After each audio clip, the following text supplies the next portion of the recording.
Hello everyone, my name is Jeff Cooper's Ghost. You are watching another gunsmithing video. This is CRH Customs LLC in Oak Brook, Illinois. We have a Winchester Model 140 from a client. It came in for cleaning. It's been sitting in a closet in a safe for about 20 years. And he would like to take it out and bust some clays with his kid. So we're going to clean it up. I'll show you what's going on with this thing, and I'll show you why I've just got it upside down right now for ease of showing you what we're talking about here. So this is a semi-automatic 12-gauge shotgun.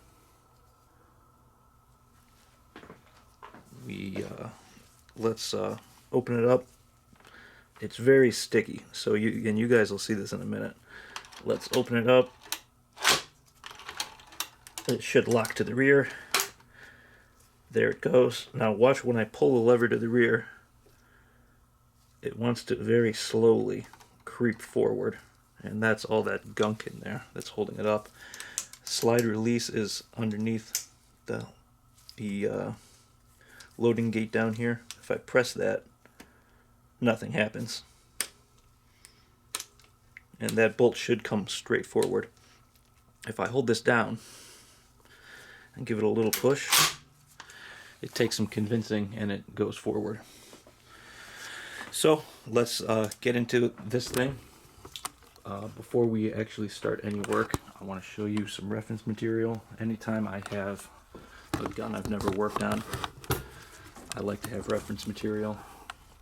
So we'll do kind of a quick book review and show you how we're going to follow along with this.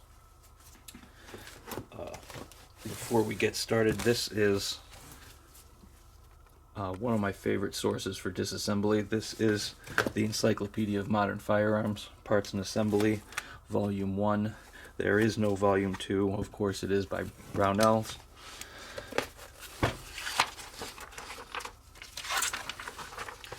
There's our guy Bob Brownell right there. So this is a disassembly manual of modern firearms. Very high quality pictures. They're easy to follow along with. There's a lot of data in here. It's a little hard to navigate. There's no table of contents. It starts with shotguns and proceeds to show you various disassembly techniques and instructions. If we look in the back, we do have an index.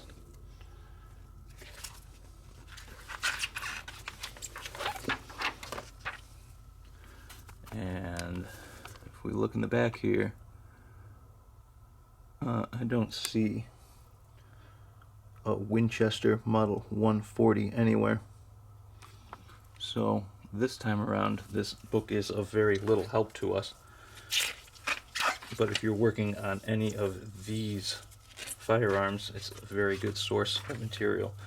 One of the things I really like about this is the technical data on springs and screws, gun screws, all in the back index here. Like, look at this. You look up your part number right here, and it'll tell you the length of the spring, the diameter of the spring, the diameter of the wire you should use for the spring if you're going to be making gun springs. So this is very handy. We also have data on gun screws as well. Again, the design, head diameter, head thickness, overall length, the threaded length, pitch, size of the threads, everything you need to recreate a gun screw is pretty much right here where you need it. Unfortunately, our gun is not in here, so this isn't going to be very useful for us today. What is going to be very useful is a simple gun digest disassembly guide. We'll look at the contents right up front. We're looking for Winchester Model 140, and obviously it's not in here, but we do have a 1400. Let's go to that 1400 right now and take a look at it, page 459.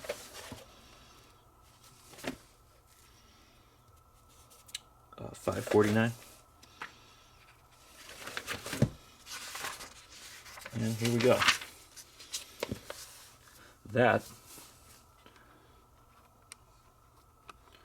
looks a lot like what we have. In fact, if we look at the first page here, we take a look at that receiver and that end cap.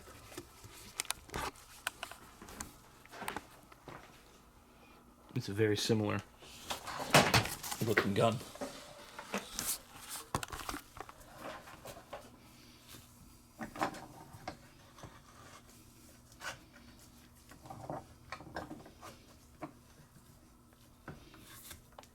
So, without dropping the gun, we're going to go ahead and use this as our reference material.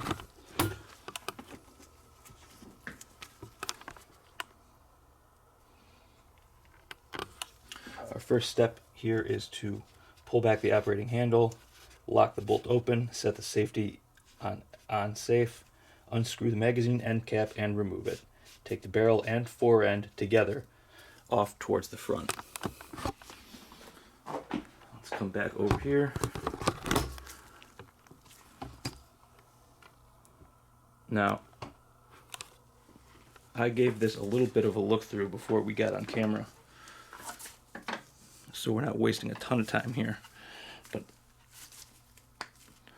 I cannot get that off with any amount of hand force. So what I've got is a non-marring strap wrench, I guess you would call this. Just gonna slip it on around that end cap. Hold on tight.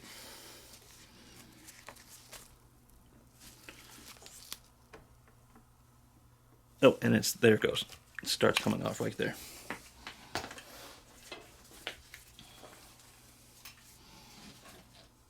Get that out of the way. We'll unscrew that.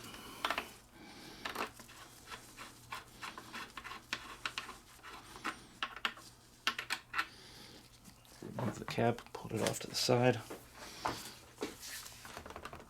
Oh, I'm going to give this thing a little wiggle. I don't want to tap anything out with a hammer or anything. I'll zoom you guys out a little. Okay, so I'm pulling on the receiver while I hold it in the vise. It's moving. Oh, wait. We should really lock that back to the rear. We're on safe. And out it comes.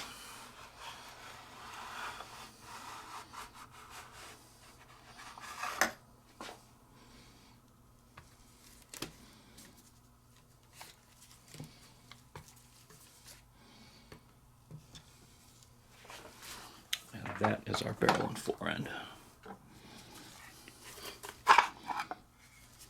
Comes off just like yo. And we can put that aside for now.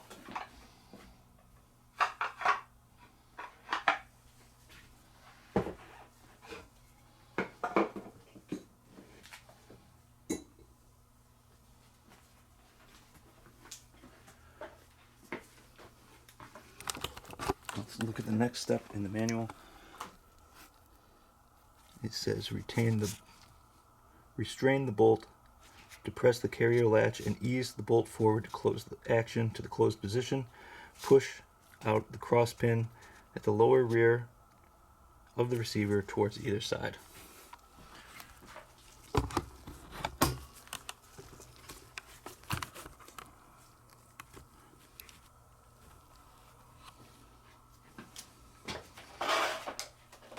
Okay, so the gun faces to the left in the picture.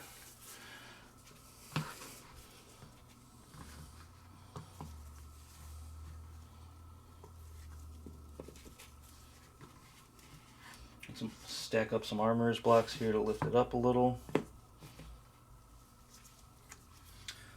Whenever I'm undoing a gun for the first time, I like to get a little bit of creep oil in there, silica oil, in case anything's stuck.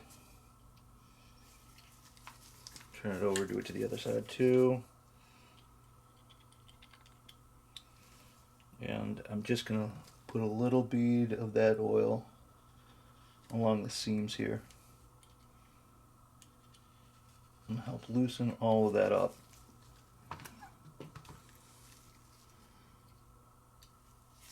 Okay, we're gonna let that action come forward.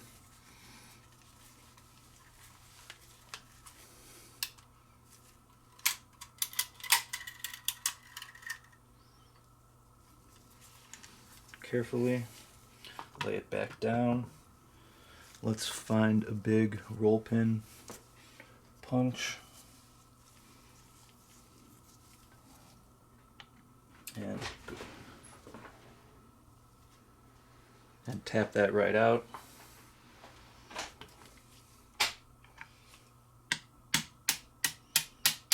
Comes out easily.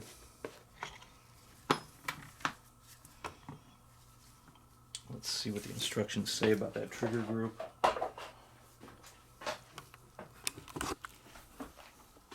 Okay, step 3. Tip the trigger housing downward at the rear and remove it downward and to the rear. Easy enough. You can see it kind of tilts out just like that.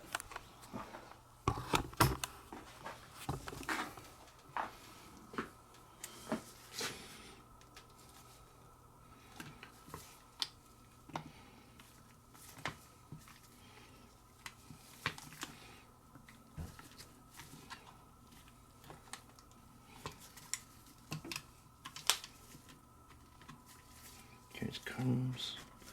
There it goes.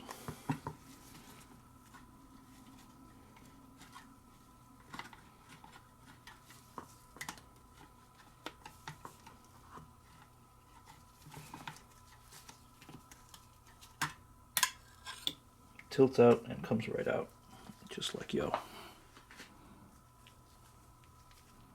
That's our trigger group. Set it up here. Let's see what the next step is.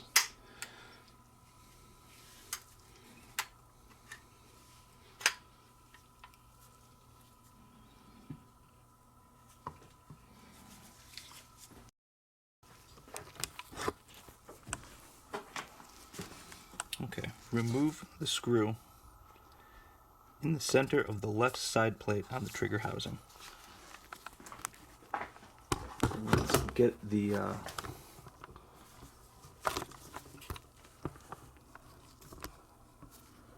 Let's get the receiver stock and mag tube assembly out of the way for a minute.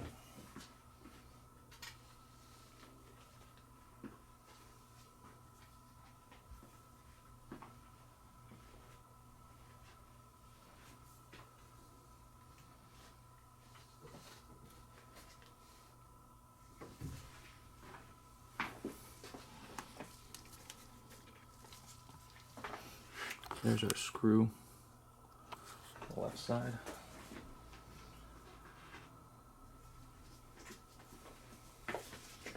Select a screwdriver that fits it.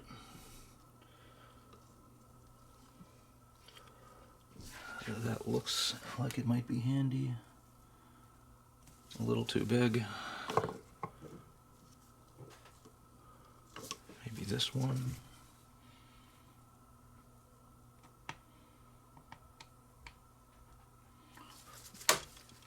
Also a little too big.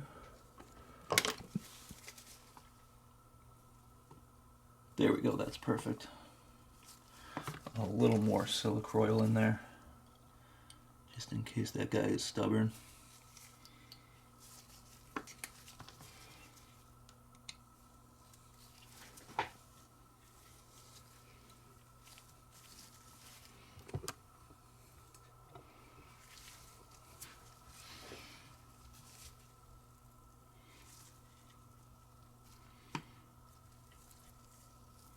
Let's see what the next step says.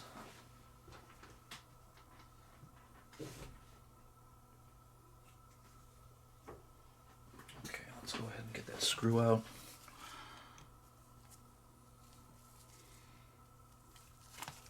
It looks so it's just on one side.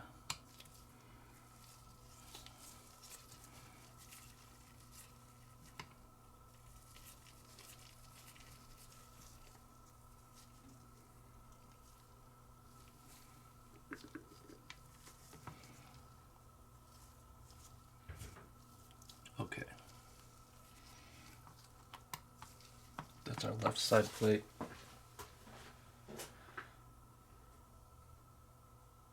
Next step says take off the left side plate. Note that both the right and left shell stops are heavily riveted on the side plates and are not designed to be routinely removed.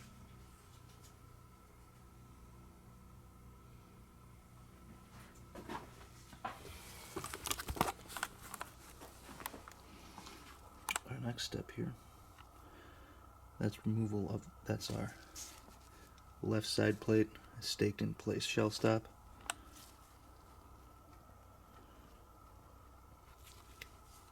After that, we restrain the carrier, take off the right side plate. Note the carrier pivot is permanently mounted on the right side plate, and the carrier will be released as the plate is removed.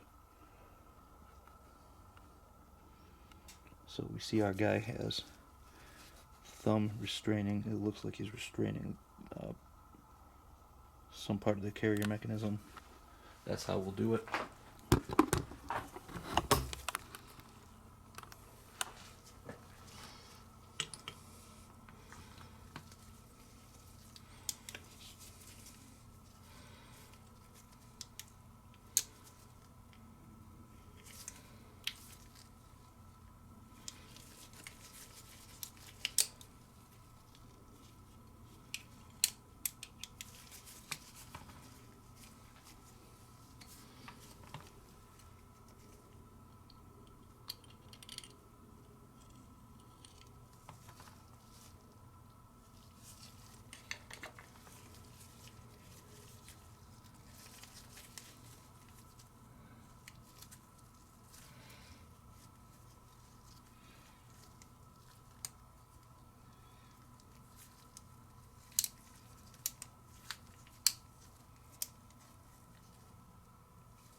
A little bit of back and forth opens it up.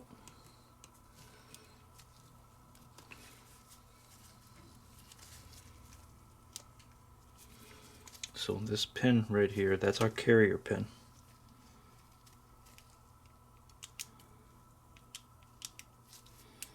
And we are going to restrain that while it comes out. We can see it's coming out on the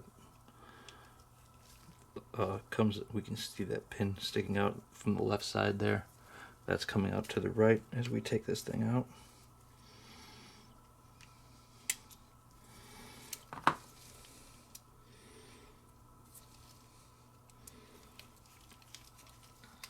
Okay, and here we have a little assembly that kind of came loose on us.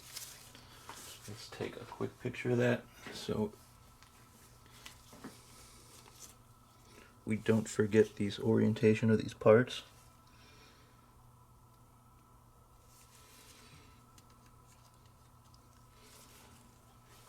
Check the next step.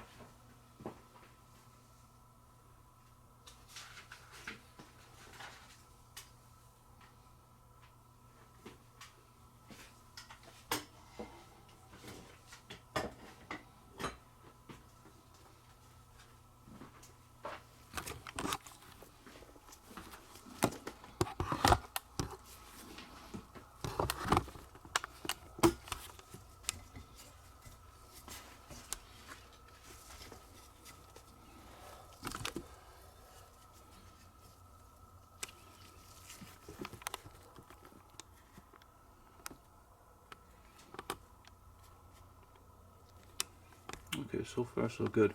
Slowly release tension of the carrier spring. Move the rear of the carrier upward and take off the carrier towards the front. Also, remove the carrier spring and plunger and take off the carrier support spring. There goes the camera.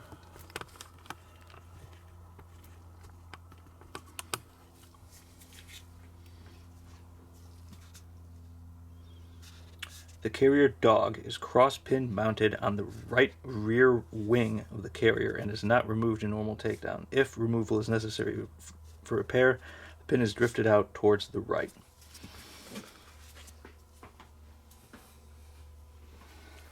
Let's go back to our bench.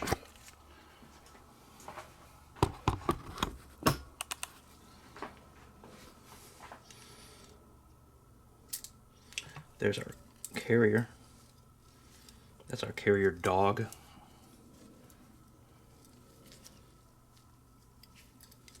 And it moves freely where it's pinned in place. We're just going to leave it there. Set that off to the side up here.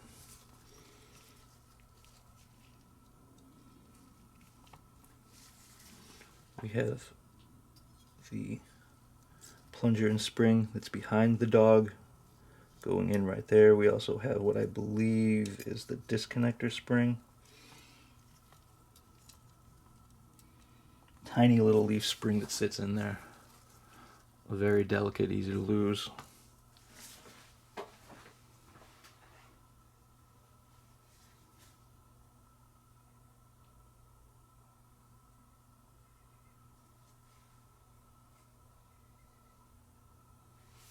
Let's take a look at the next step here.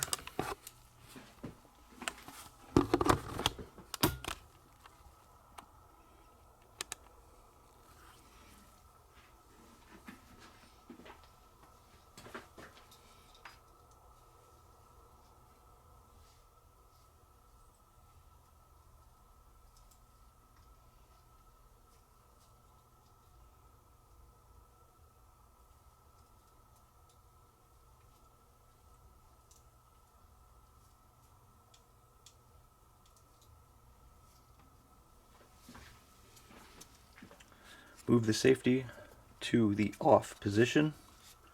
Restrain the hammer, pull the trigger, and ease the hammer down to the fired position. Let's do that right now.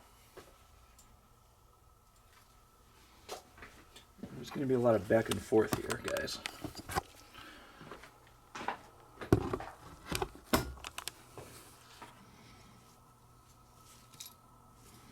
So let's, I'm going to take these little guys out. Set them over here so they don't get lost. Safety off, restrain the hammer, and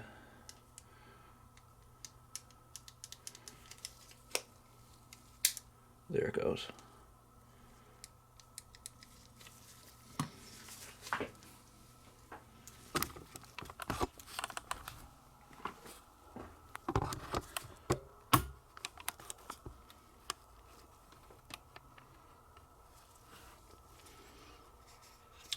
Ease the hammer down to the fired position. We did that. Depress the front of the disconnector and move it towards the left, holding a thumb on the top of the sear assembly to restrain it.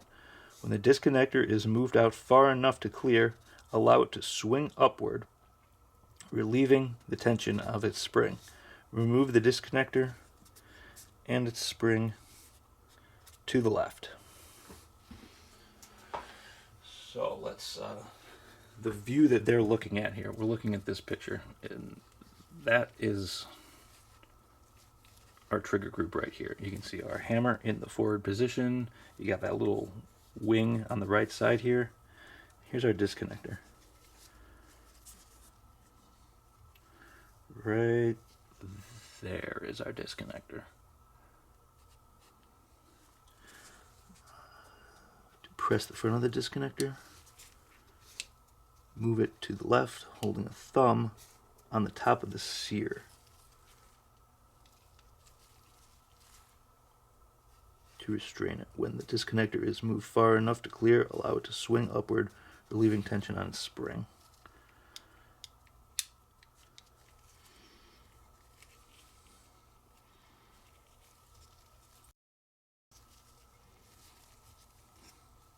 So here we have the thumb covering the disconnector like so, and we're going to rotate this guy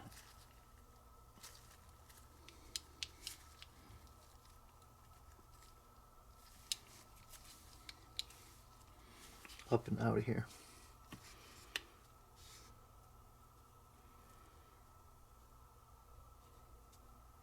When the disconnector is moved far enough to clear, allow it to swing upward. Okay.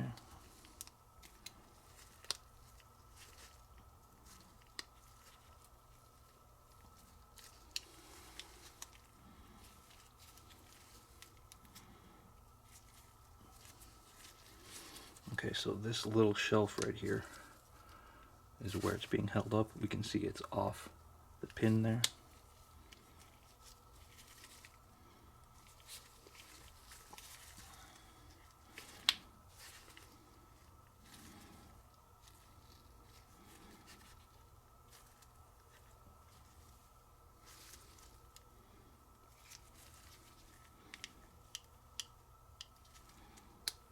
There it goes. Off to the side.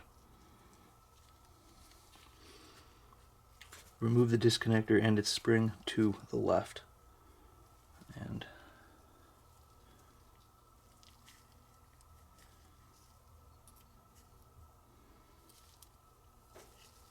you can see the leg of that spring.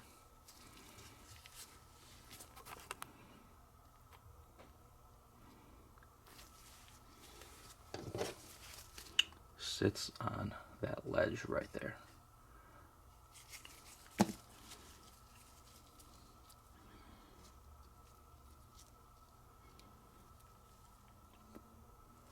And our disconnector and spring will ease out just like that. Out comes the disconnector. Popped up right behind it.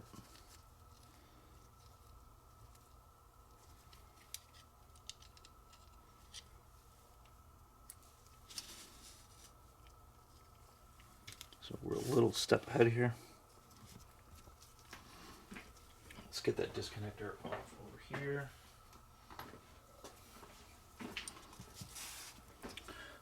Move down to the next step here, and we've got another picture.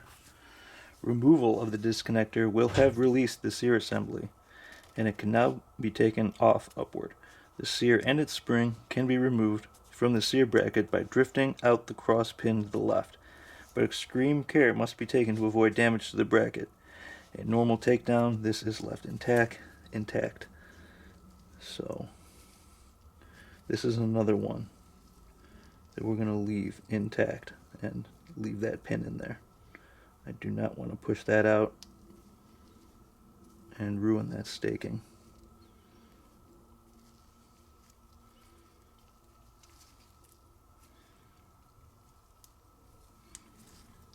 So that's our sear assembly. Take that out. Let's put it off to the side here.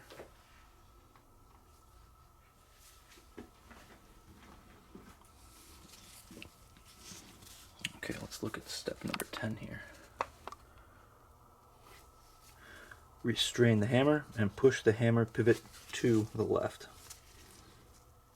Easy enough, somewhat easy. It is pretty gummy. Let's look at step 11 in here while we're at it, because this is both the removal of the hammer.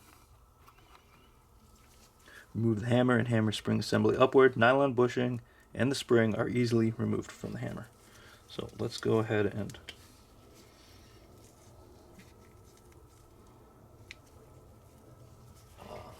bring this to the bench, and we'll take that pin out.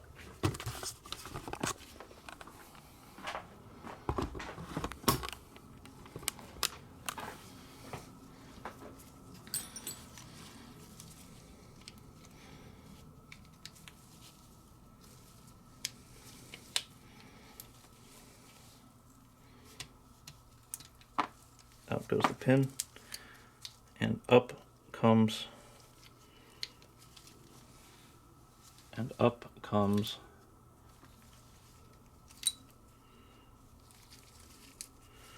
comes our hammer, bushing, and spring assembly.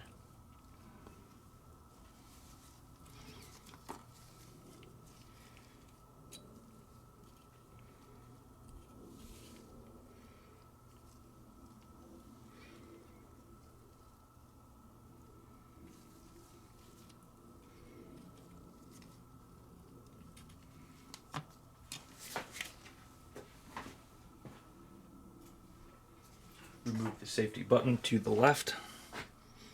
We see that I'm picking it up, that easily comes right out.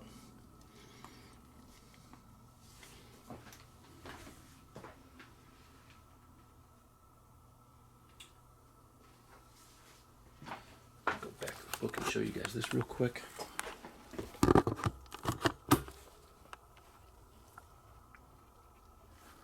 Okay. Remove the safety button to the left, that's what we just did. Drift out the trigger pin towards the left and remove the trigger upward. The stud set into the top of the trigger should not be disturbed. That's the stud we're talking about right there. Go back to the bench and take a look at that.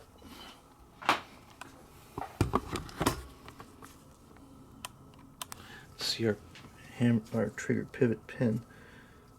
There it is.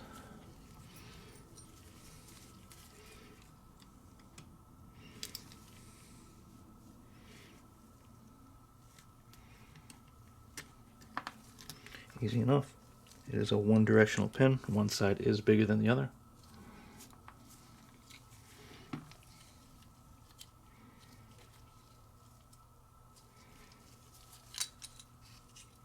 Trigger comes out, and guess what? There is no stud, so that's a slight difference we have here that we're seeing in the disassembly manual.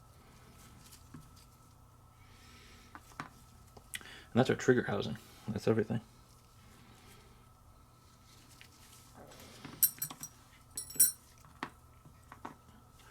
Okay.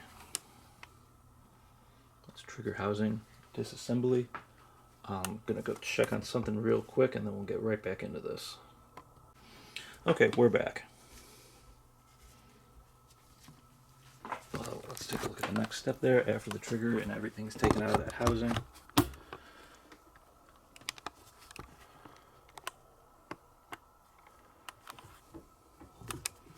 Looks like part of that lifts up. After the parts are removed, the central subframe is easily detached from the trigger housing. Let's see if ours is one parts or two parts.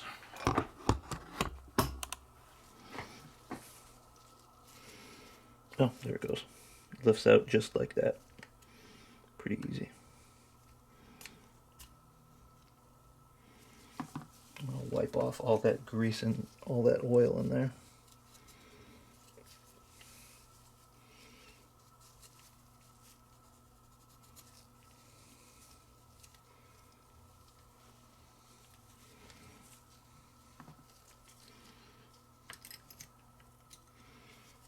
There's some paint from the safety or some Loctite.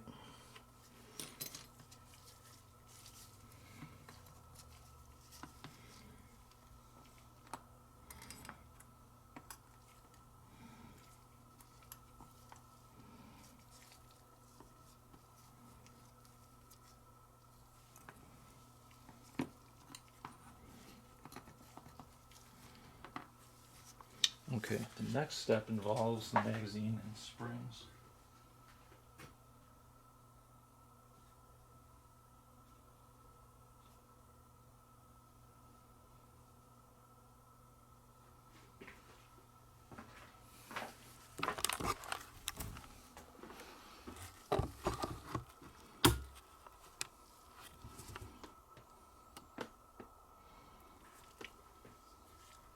Okay, step number 15 here. Insert a tool at the front to retract the recoil spring and lift the piston pin out upward. Caution, keep the spring under control. Let's take a look at this guy right here. So just like the instructions, that's what we have here. We're going to jam something in there to hold back that spring and lift that pin out. Let's see what the next step says after that.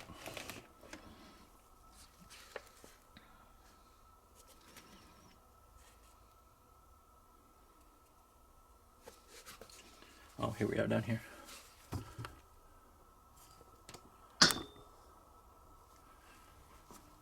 Keeping the spring retained with the tool, remove the piston from the front of the mag tube.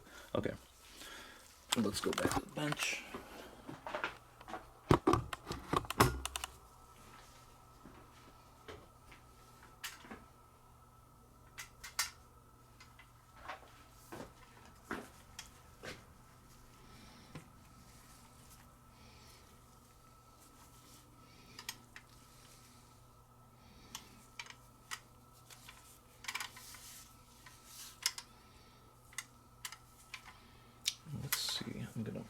this in the vise very carefully.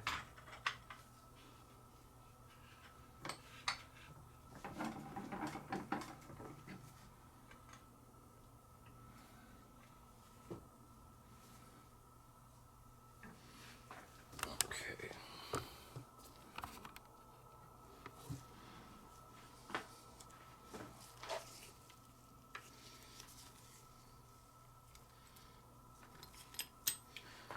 Let's use an old broken punch. If it's big enough. No, that one's not big. That one's too big.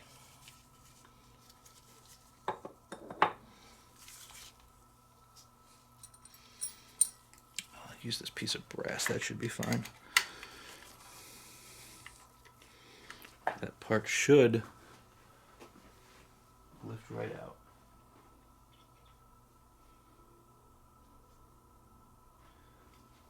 That piston pin up there should come right out. Let's get a little croil on that guy, loosen it up a bit.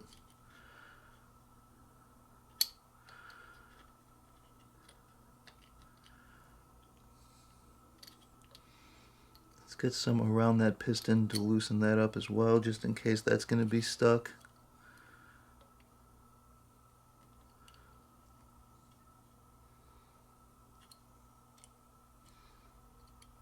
That silicroil is going to creep right in there.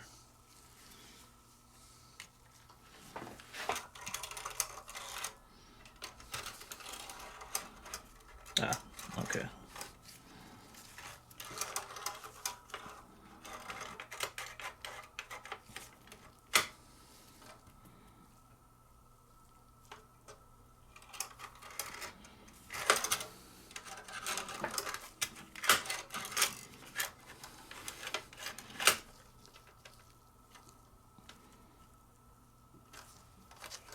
Pin does not want to come out.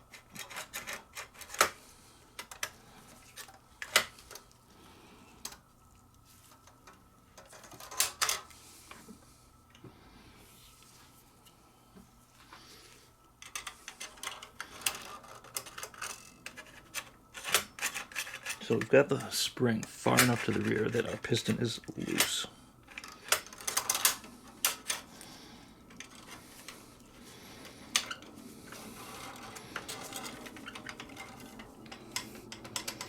Let's see if we can get a little bit of leverage under that pin.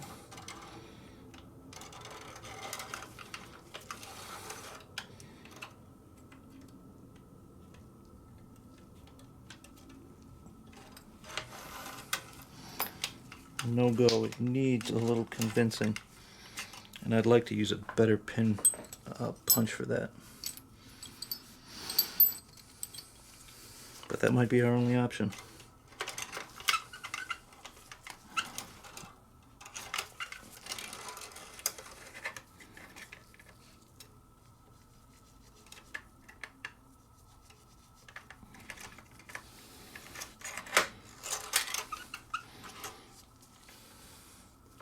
No joy.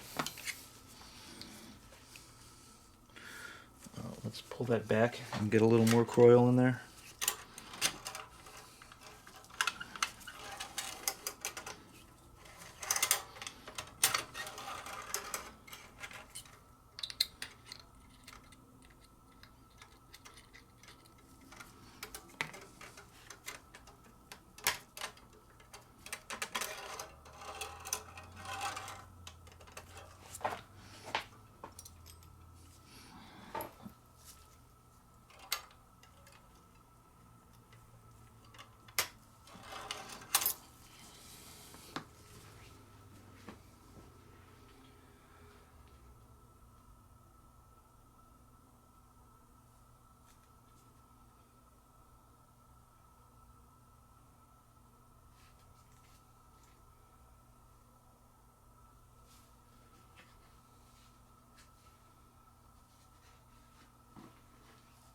Okay, still no joy removing that piston pin. Let's see if we can get a little bit of tension on it and pull it up.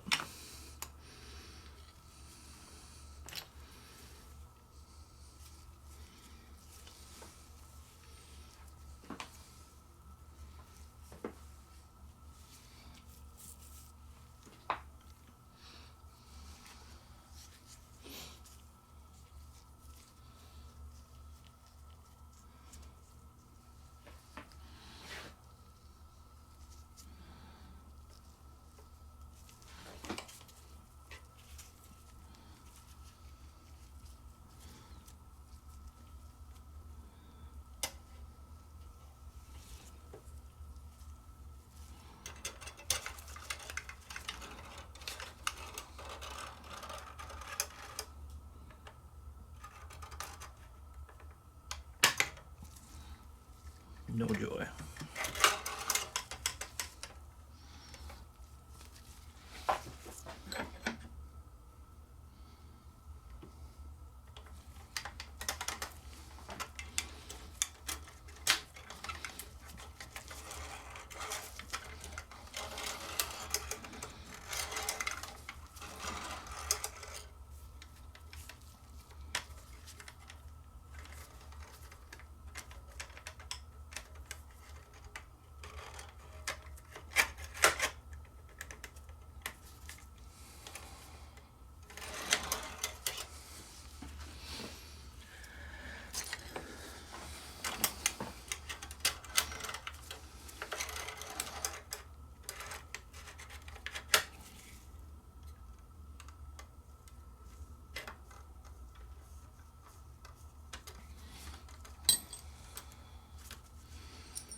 Try to keep working some leverage on there.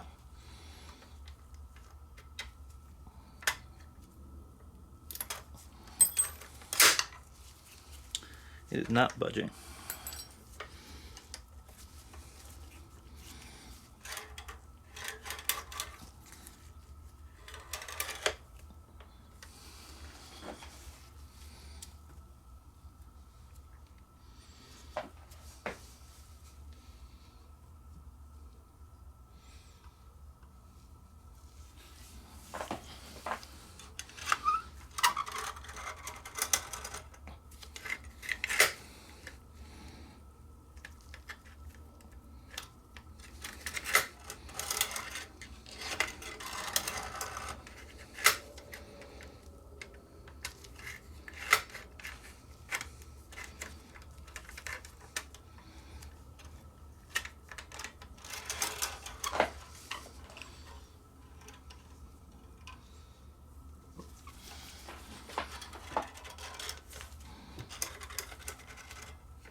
Okay, we're gonna keep trying and see how we can leverage that pin out of there.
Let's see if it'll fit into that little pocket.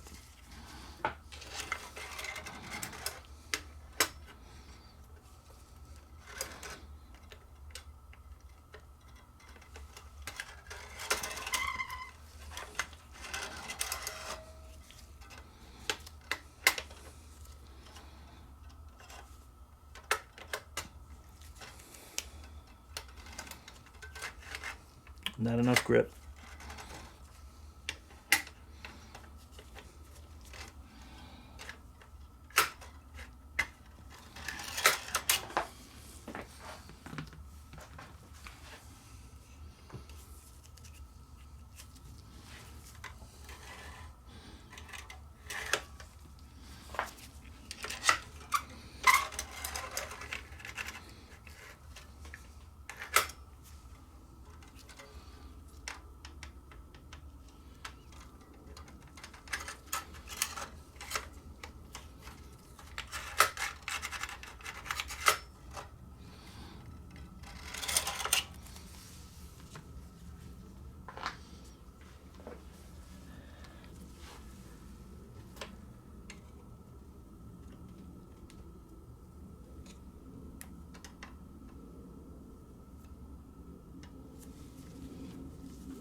And I can't even get that pin to rotate in its hole. Okay.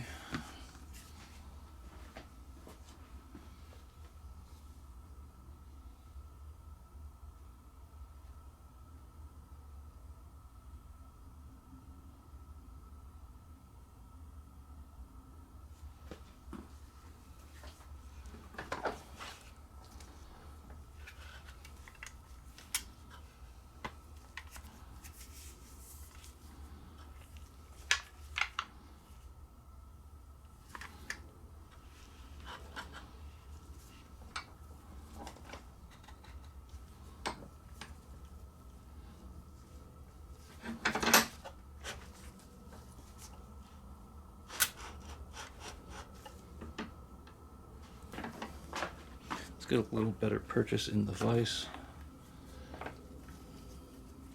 Careful not to crush anything. And we'll try it again.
Okay, I'm getting it. It's coming out.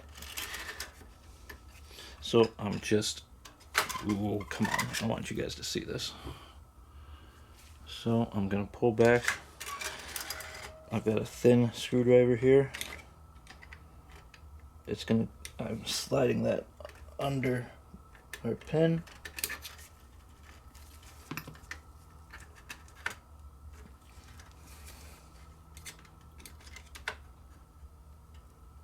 And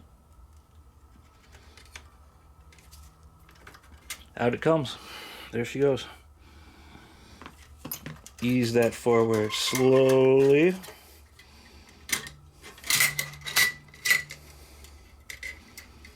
Now comes our piston. Sometimes that's all it takes is a little bit of patience, you guys.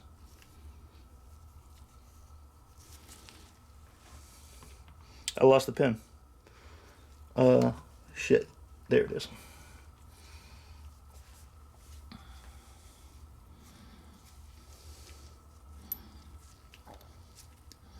And it's a tight fit, you guys. It's a really tight fit. That's what that looks like in there. Really rusty. We'll get plenty of grease on that when it goes back, when it's time to put that back together.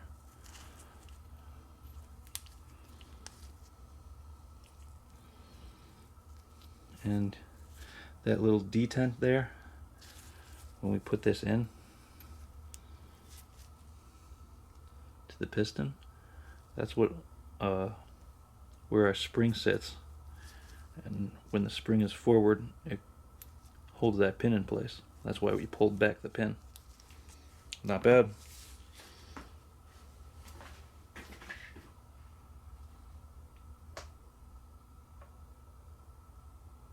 Slowly release the spring tension and remove the spring from the front of the magazine tube.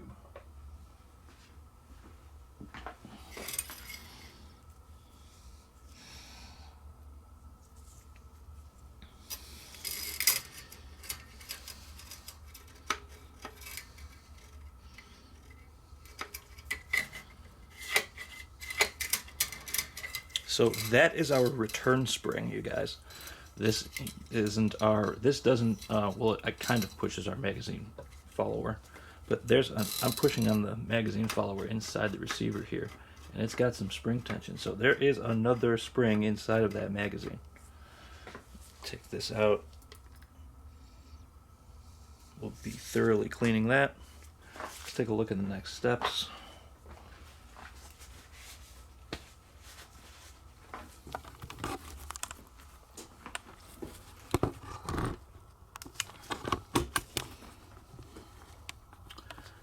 Here we are.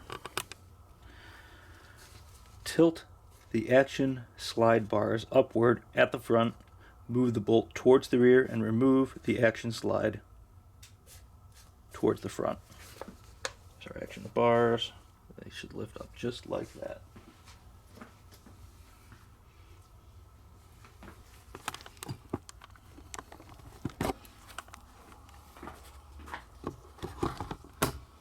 And those action bars are part of that assembly that holds the piston in place.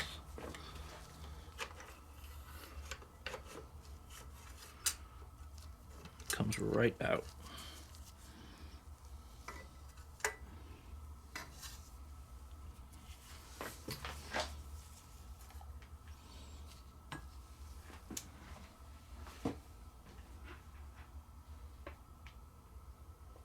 Okay, we're going to turn the gun over in the vise.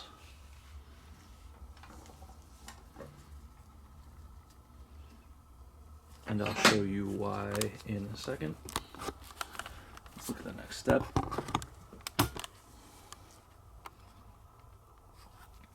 Insert a screwdriver through the bottom of the receiver and remove the bridge plate retaining screw. Looks like that's going to be our screw right there. Retain the firing pin and lift the bridge plate at the rear to free it. Remove the firing pin and its spring from the bolt. Let's go back over there and check out that screw.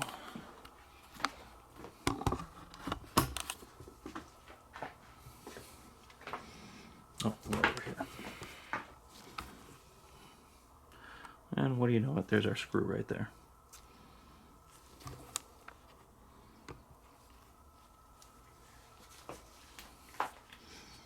Looks an awful lot like our drawing in the book. We'll get a little croil on there.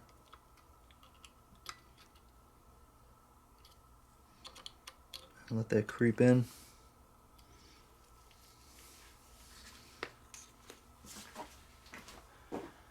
Find a screwdriver that fits that guy.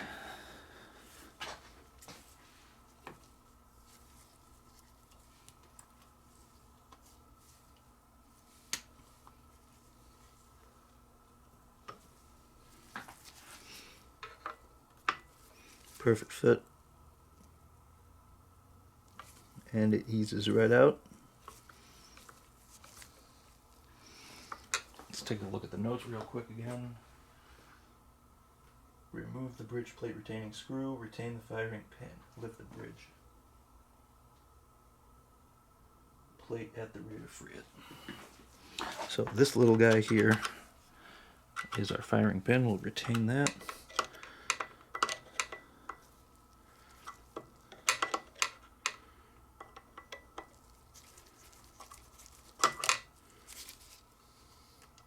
Our screw just came out.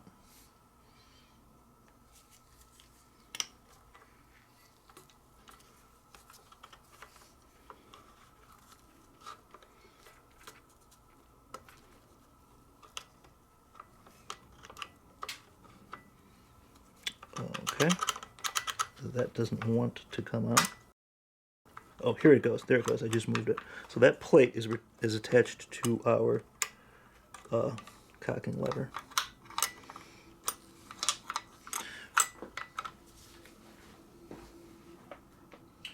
Retain the firing pin, lift the bridge plate at the rear to free it, remove the firing pin and its spring from the bolt. Okay, so that's our spring just came out of there with the firing pin.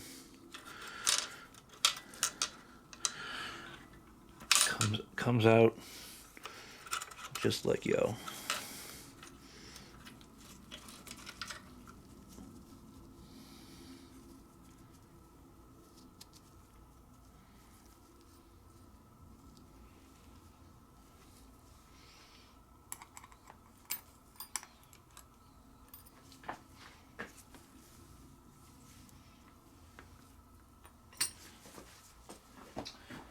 Okay, let's check out the next step in disassembly.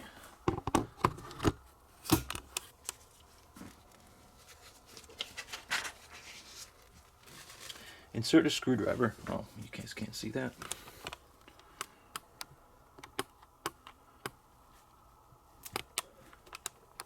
We're on step 20. Insert a screwdriver at the rear of the receiver to unhook the ejector from its post and remove the ejector towards the front. Screwdriver at the rear of the receiver, unhook ejector.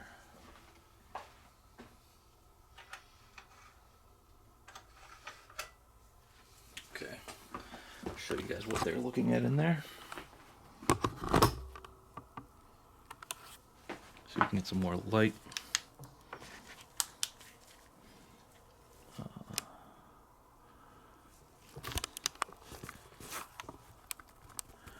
Get some light and get an angle in there.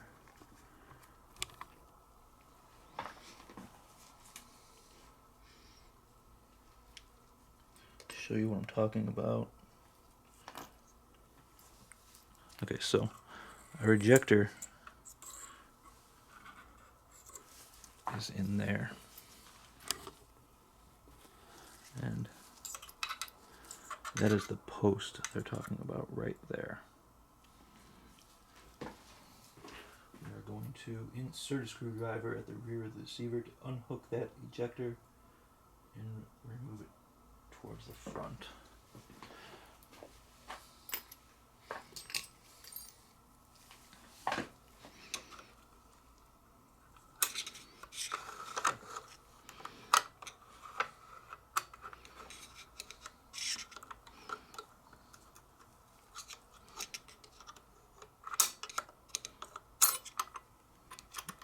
With a little persuasion, it comes right out. It is a bent piece of sheet metal.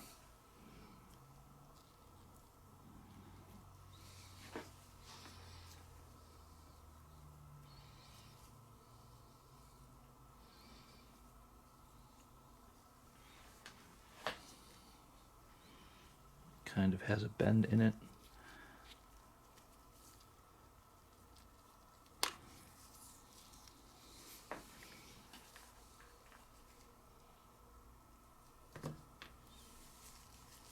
That's our ejector.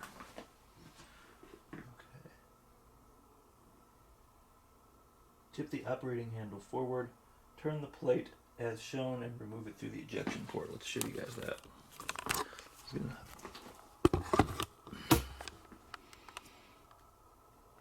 We're on 21 right here.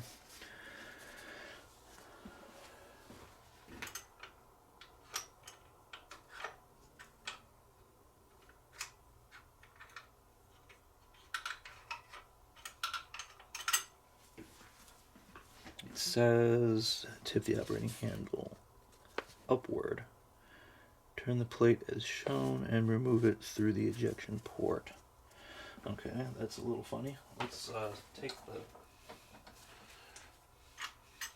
gun out of the vise and take a look at that, how they want us to do that. Tilt it forward.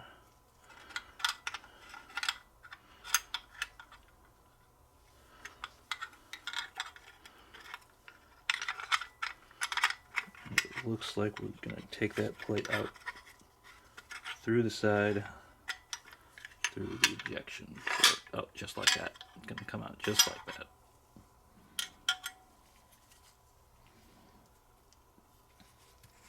Remove the bolt from the bottom of the receiver. Let's get this. Let's go back over to the bench.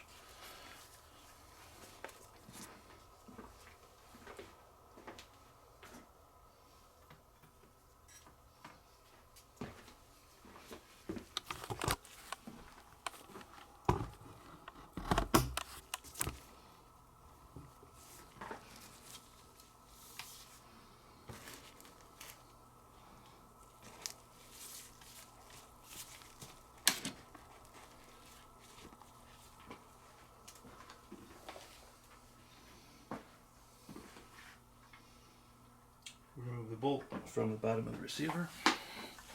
Should come out just like yo. There it is.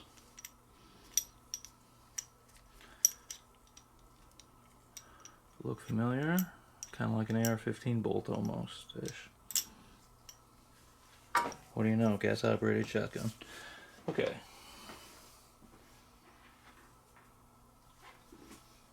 I'm going to put our stock and receiver mag tube assembly to the side.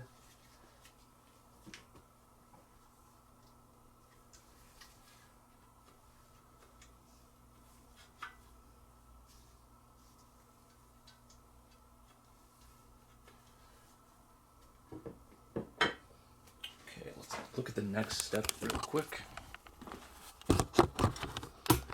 This is going to talk about the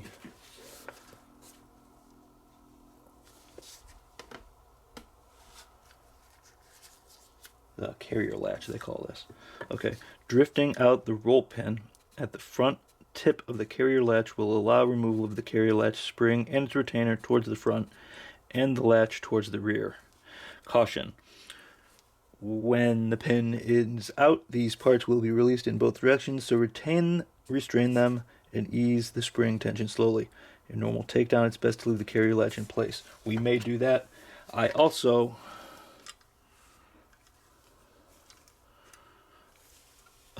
I don't see any evidence of a roll pin on this one at all.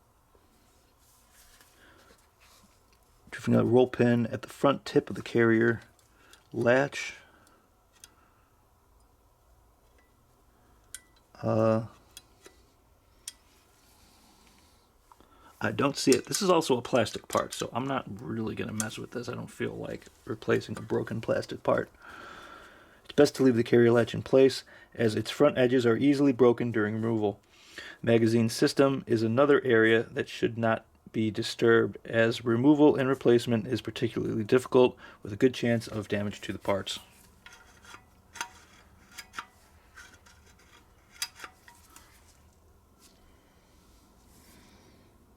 So we're going to leave that right there.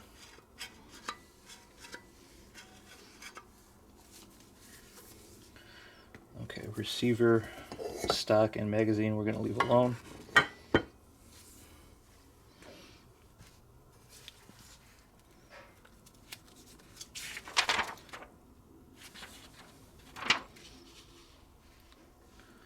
And let's talk about bolt disassembly. Position the bolt in its slide piece to align the cam with the access hole in the top of the slide, and drift the cam pin outward. Caution, the extractor and its washer will be released towards the rear as the cam pin clears, so restrain them and ease them out.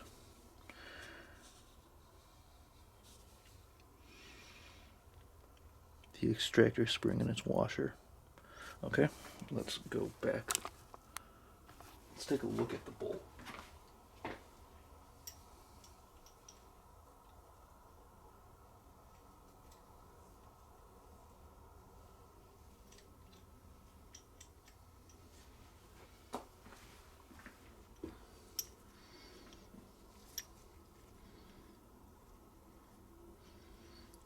Okay, position the bolt in its slide piece to align the cam pin with the access hole on the top of the slide. So what the bolt body, I guess, is what they're calling the slide. Similar, we would call it pistol slide, the bolt in a pistol as well. So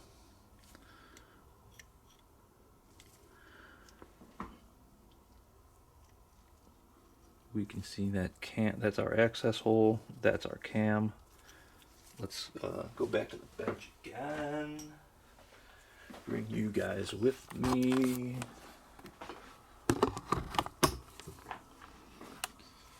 Again, we'll get some Croil on in that cam to help loosen everything up here. Look at all that old grease and oil. All that yellow brown stuff, that's old oil and grease. Basically turned into glue.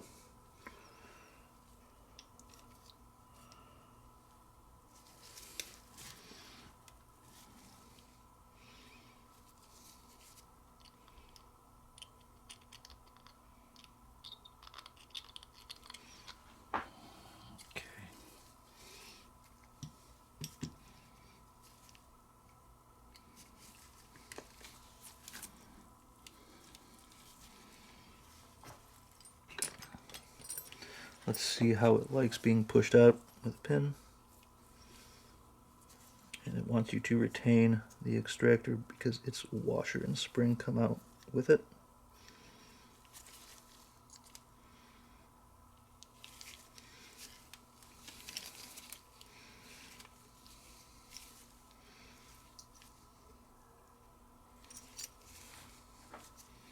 I'm going to put this on our bench block and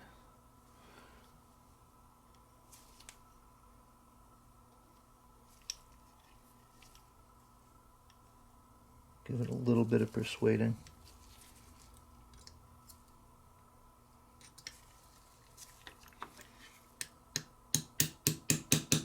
That's a little bit of movement in there.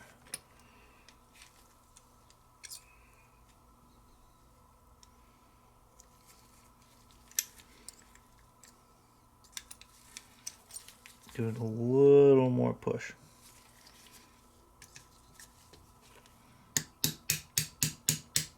There it goes. I could feel that spring let go too.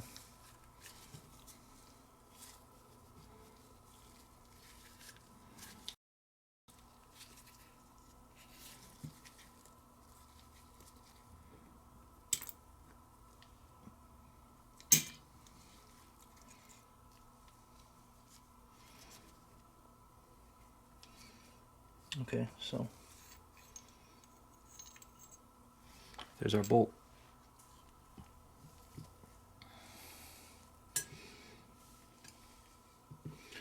There is our extractor. Again, that was held in place by this monster of a spring here. Push that forward.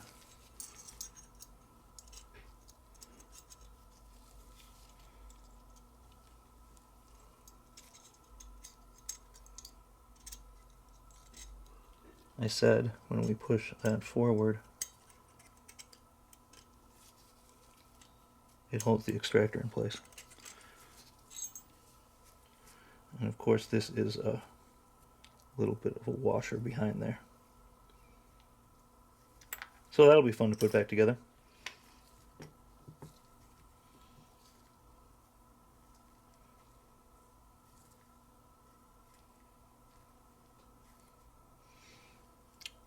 And there's our cam pin. Hard to put in the wrong direction. You see that hole favors the top of the cam pin, so it'll be difficult to put that in incorrectly.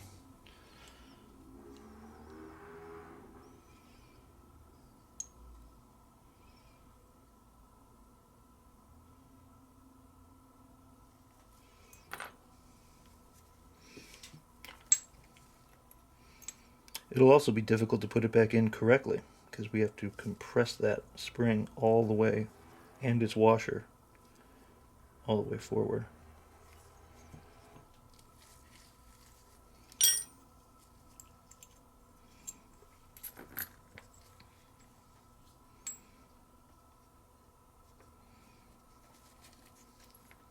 That's our Winchester 1400/140.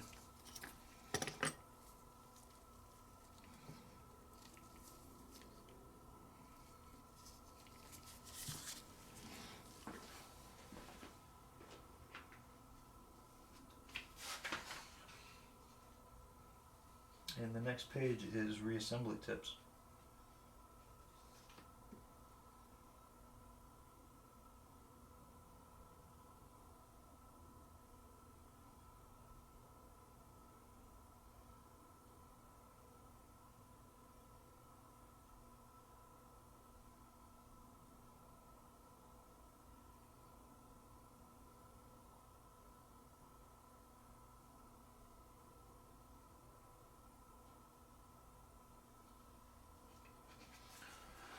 Okay, that's full disassembly, you guys. That's everything. That's our Winchester 140.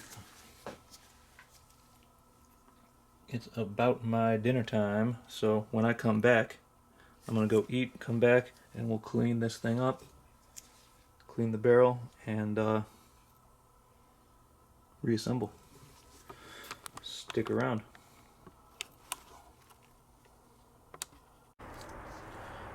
Okay, before we clean the individual components and reassemble, I want to go, let's clean the barrel and the inside of the receiver while we have those set aside.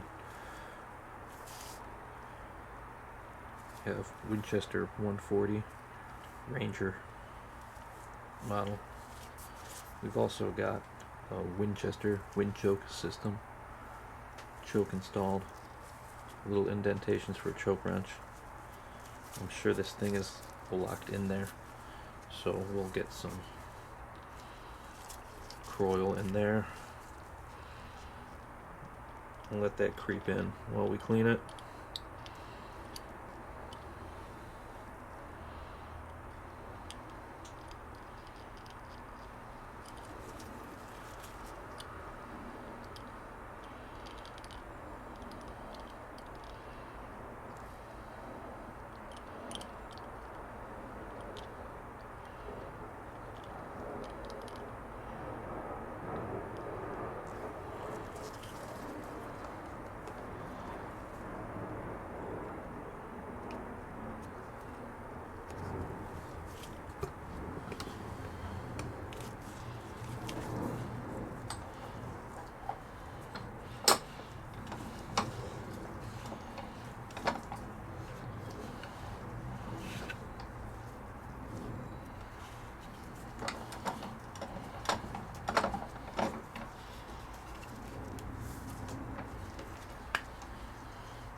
Thought I had bigger patches, but that's okay, we can make these work.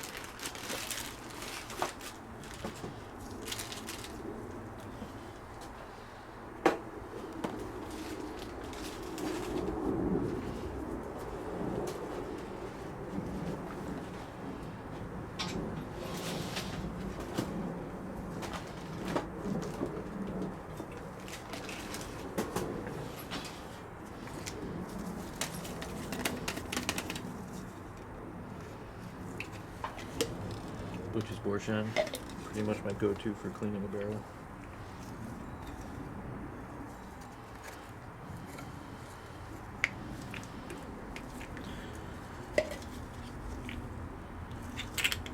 This bore is super clean. It looks like it's been shot probably 10 times.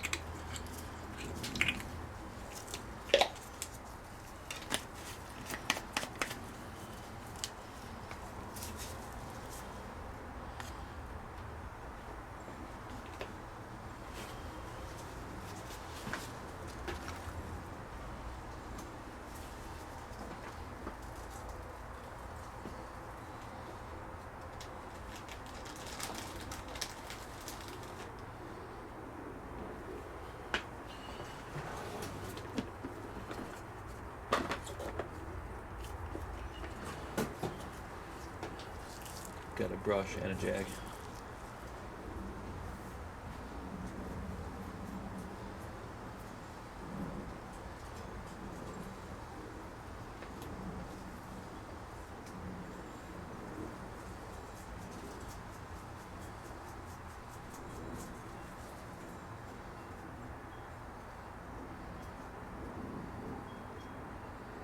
Just saturate a couple of those patches.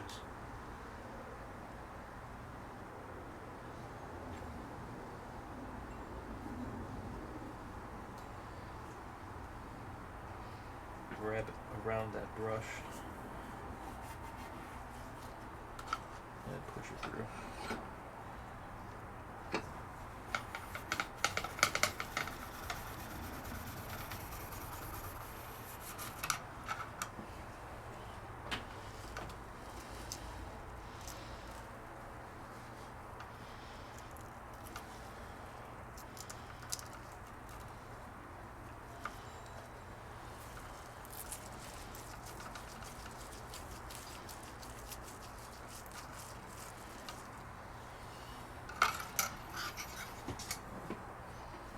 Send a couple dry patches through.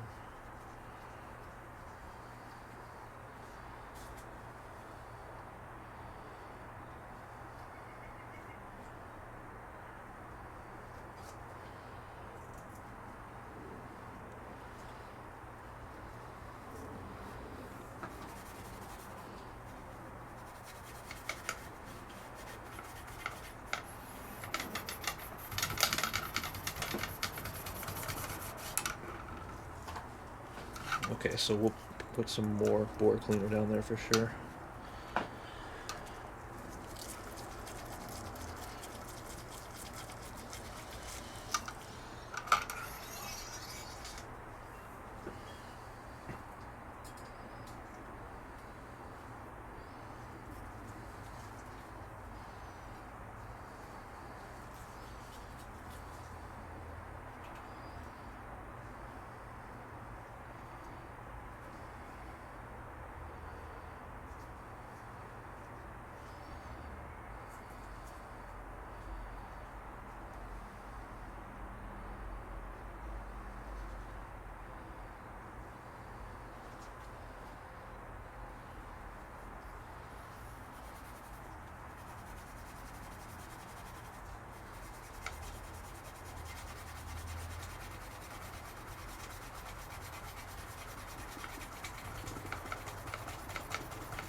Maybe you guys want to see the action from back here.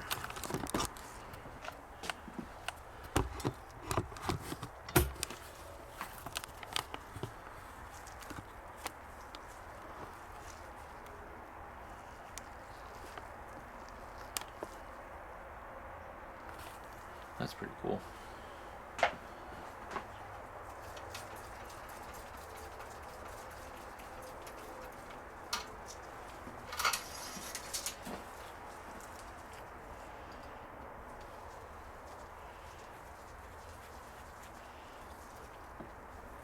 Use up the rest of that bore shine in there. Saturate a couple of patches.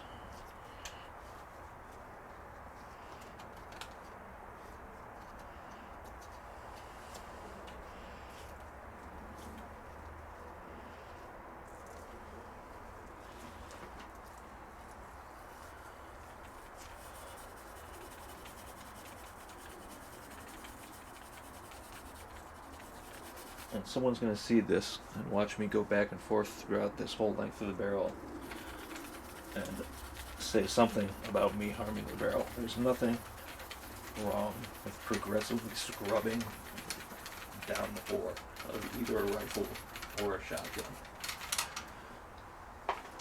Some people will push it through in one pass. They say don't go back and forth,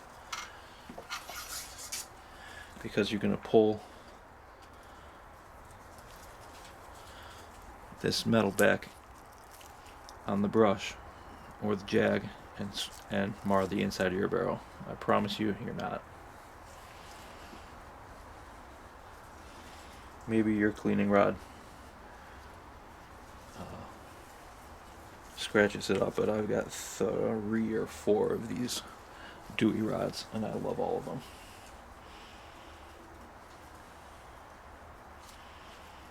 Start pushing some dry brushes through there.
Okay, that's enough scrubbing, I think. Let's put the jag on and start putting some patches through, see how they look.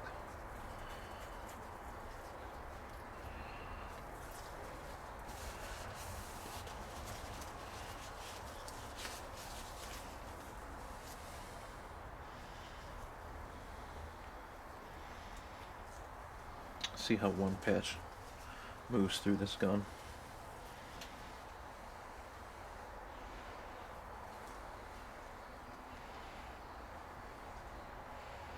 If not, we can double it up.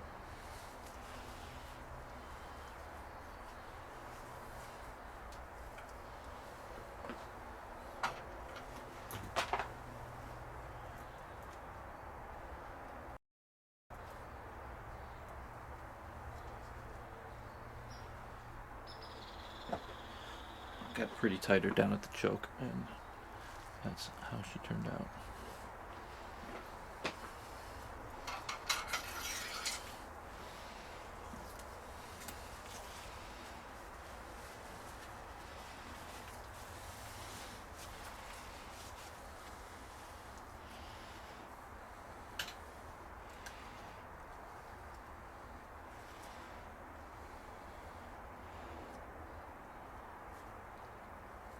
Offset a couple of patches here.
not bad.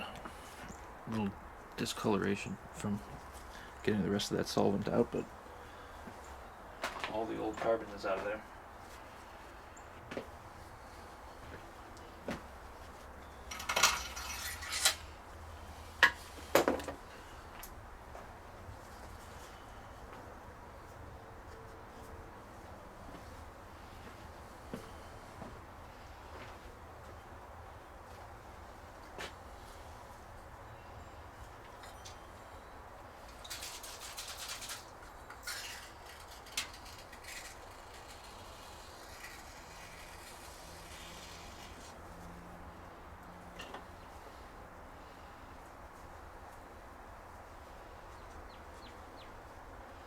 Alright, I'll go over the outside of the barrel with some steel wool and CLP.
clean out.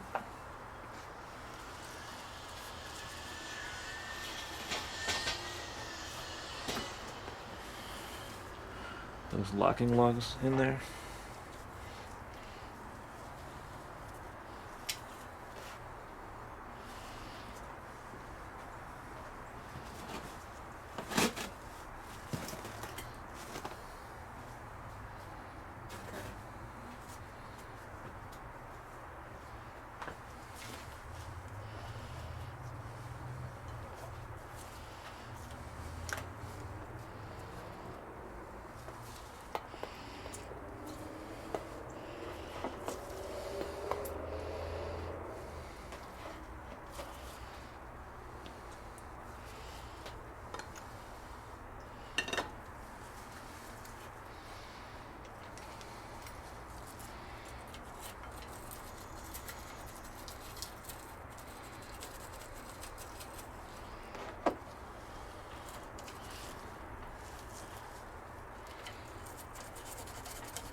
Okay, I'm pretty happy with that.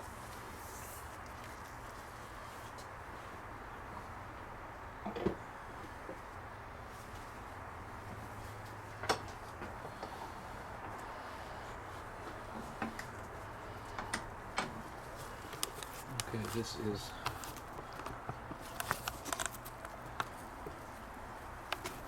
the receiver upside down with the magazine tube. And I'm going to show you why they advise you don't take this magazine tube off. So this is our mainspring, and our mainspring sits inside of this magazine tube. And it only goes until about there. And what is there is, I suppose you could call that rivet. Not a rivet. That would be like some kind of staking, perhaps, that holds the magazine spring in place right here. So you got room for a couple of cartridges. There's your follower with magazine spring pressure behind it. So let's clean this out. Unfortunately, I don't think I can clean this and get into the magazine tube itself, but we are going to clean the inside of the action spring tube, I guess you would call that.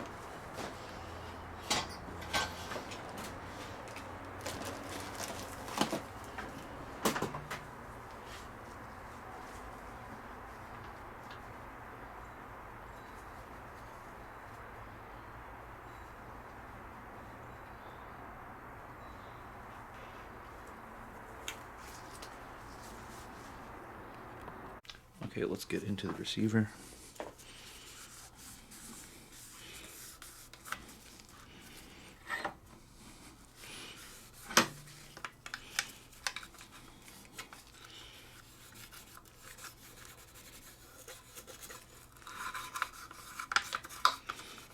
It's actually not too dirty in here at all.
turn this around so I can get to cleaning the mag tube a little easier.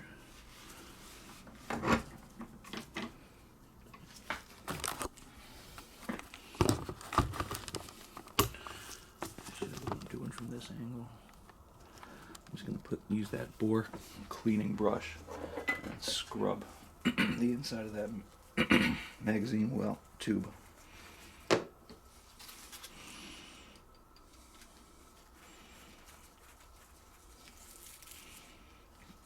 few patches and some CLP should be fine.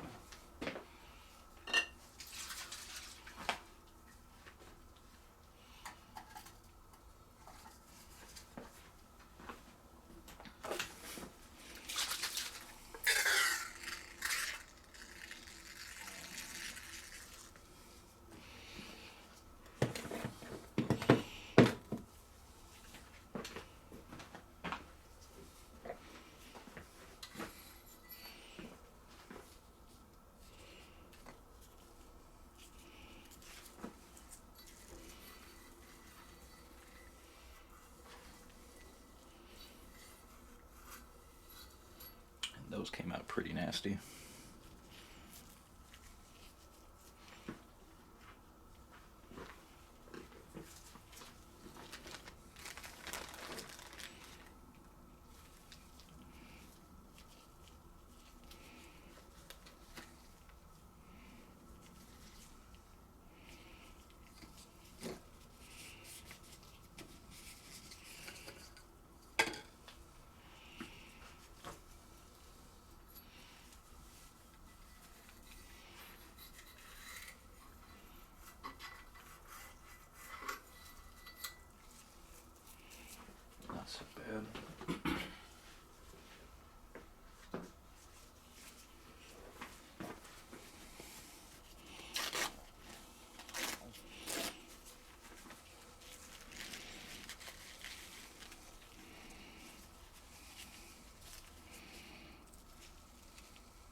pretty happy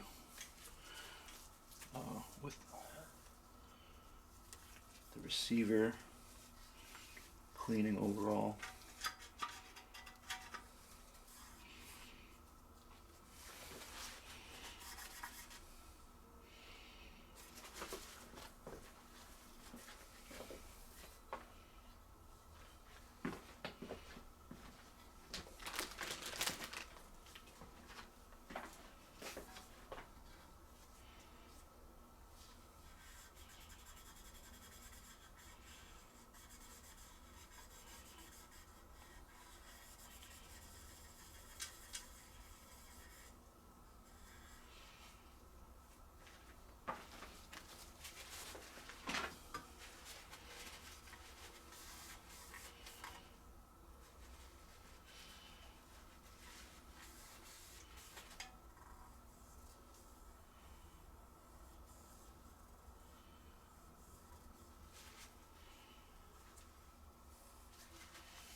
Okay, that's our barrel and receiver air sections cleaned. Put that to the side and we'll start cleaning the small parts.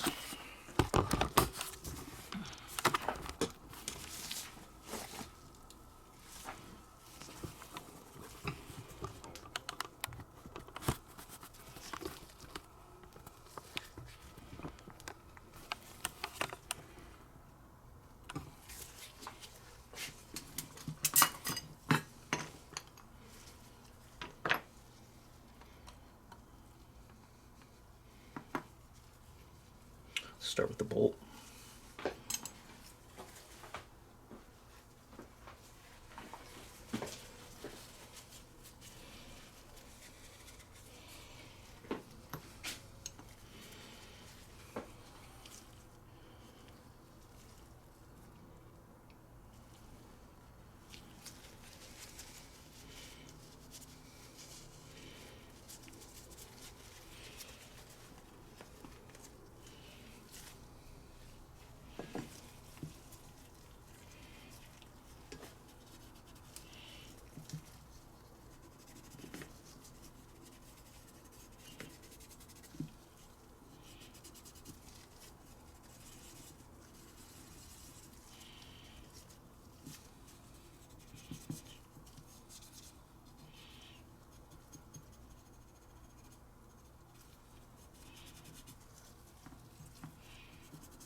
pistol brush would be good for getting in there.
Okay, pretty pleased with that.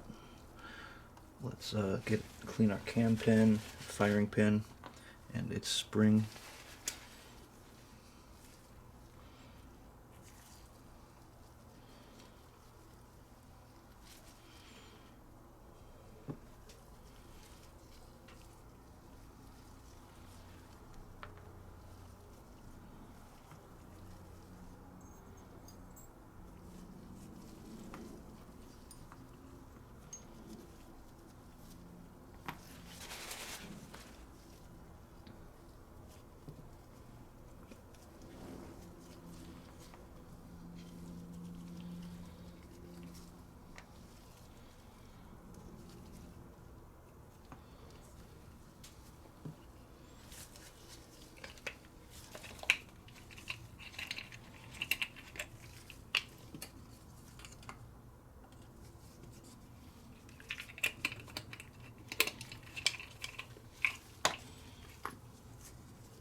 And especially the bottom of this bolt body is very cruddy.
lots of heavy machine marks on this guy. These things were made to be pretty affordable.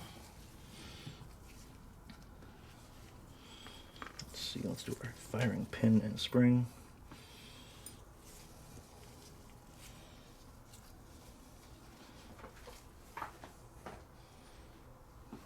And you guys have seen how I like to clean springs. Get a saturated patch in there and just spin that spring through that patch.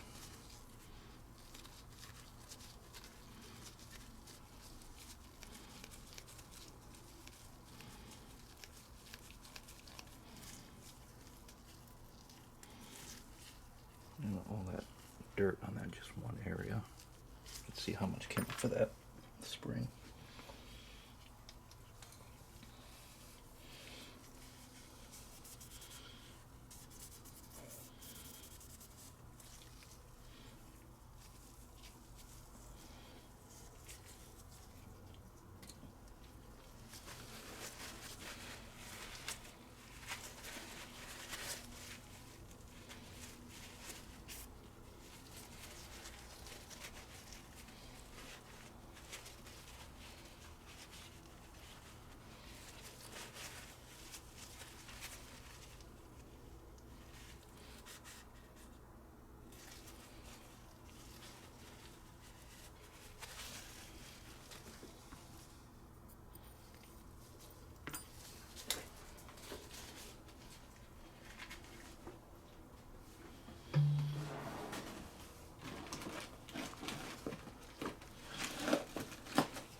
Extractor looks good.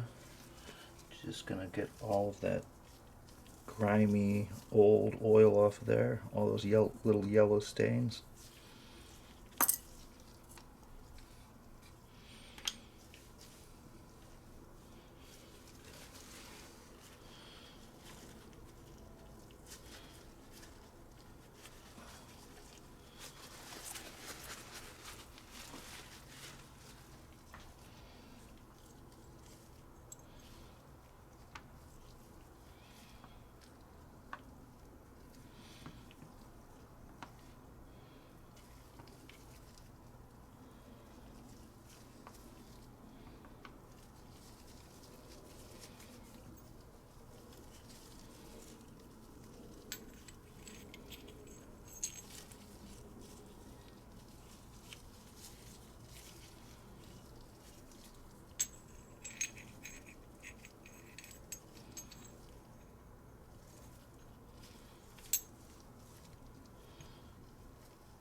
this big guy too.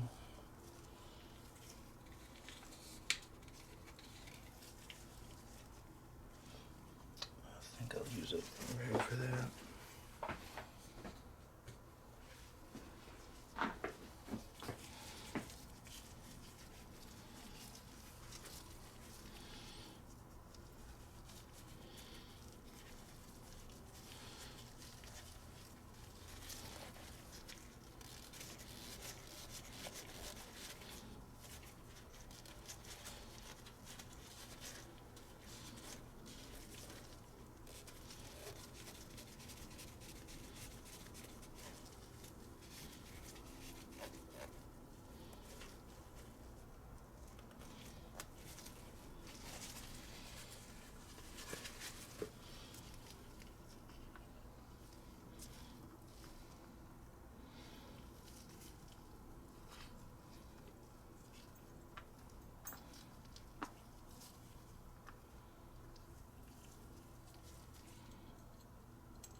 I'm going to look back at our disassembly manual and get a little refresher on how these go back together.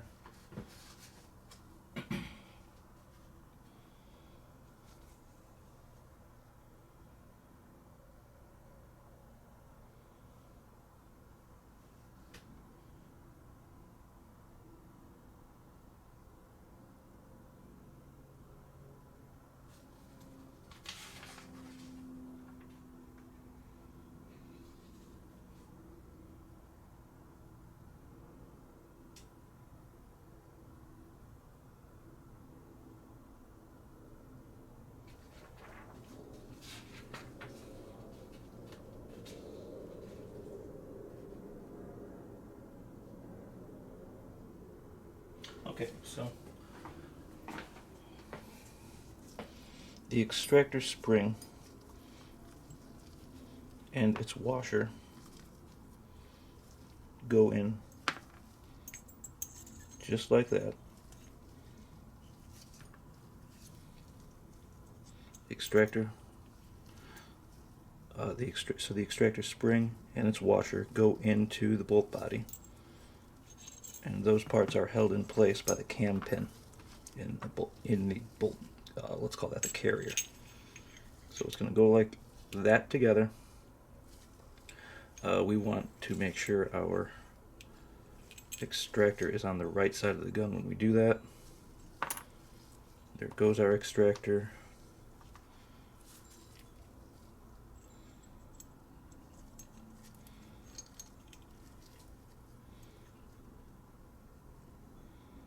And I think we'll put that in the vise.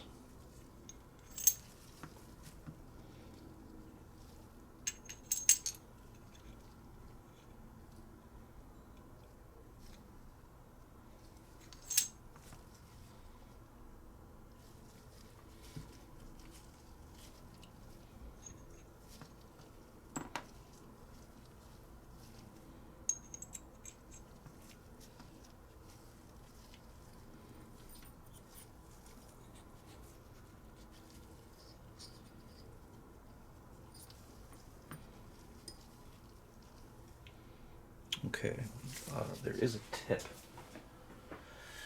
Let's go read the reassembly tip for the bolt here.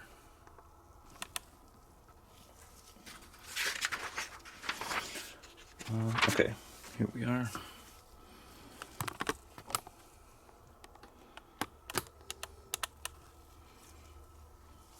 When replacing the cam pin, note that its cross hole must be oriented for passage of the firing pin, and that the end nearest to the hole must be towards the top of the bolt. So,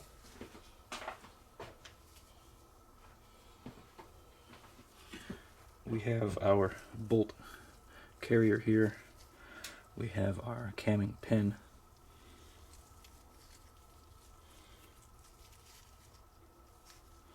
We see that the hole is towards one side of that pin. The end that has the hole closest to it will be inserted into the carrier like yo. course, we'll have our bolt extractor and spring and washer compressed in there. Let's give that a shot.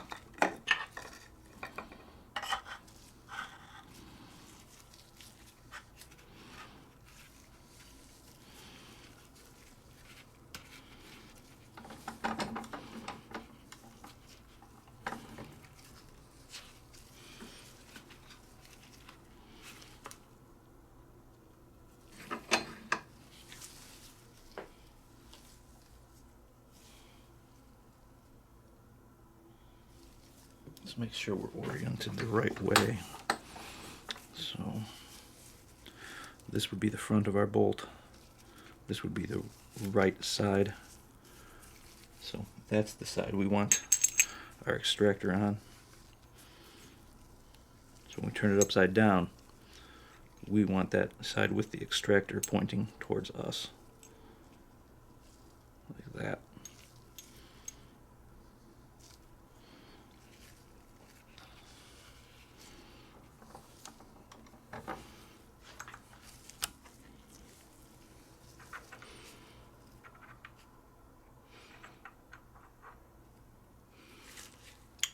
I also I'm going to grease that cambing pin and it's in the inside of its surface so that that's not so hard to get out next time.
Okay, let's select a big fat roll pin punch.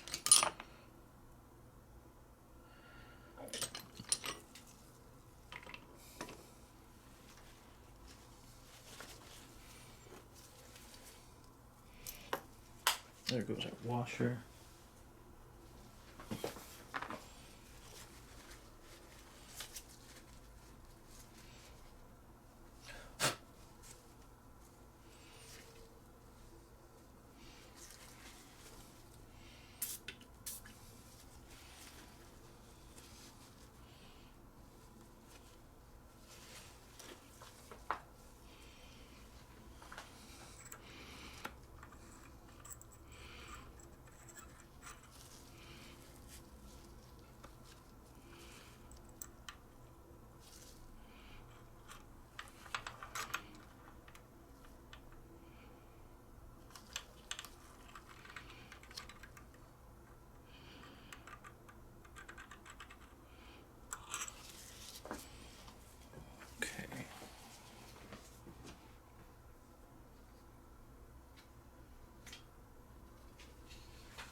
Okay, so I can compress that spring and its washer enough for clearance, but I'm going to need some kind of a third hand here.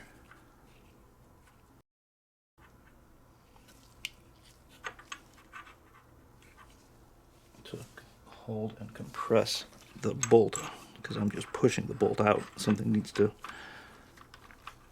provide back pressure against that bolt face.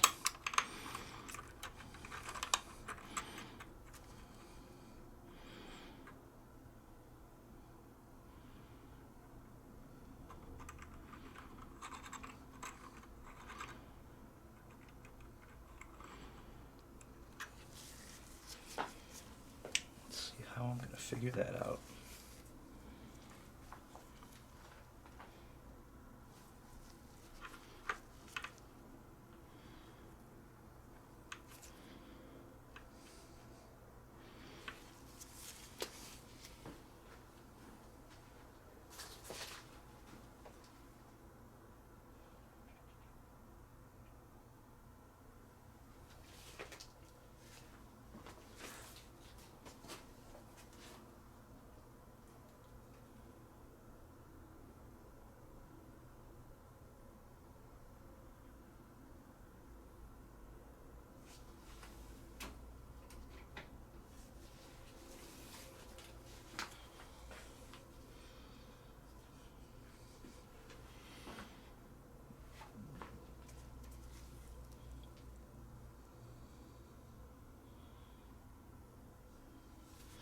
Okay, I'm going to look around and see if I can figure out a way to prevent forward movement.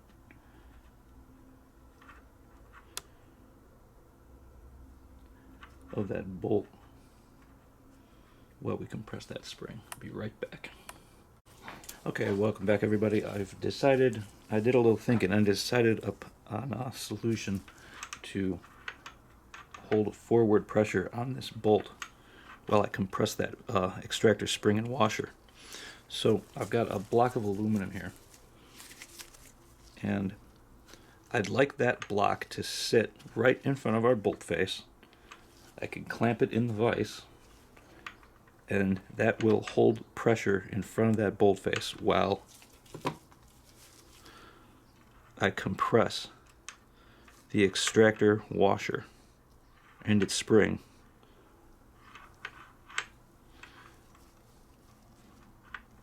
to put in that cam pin.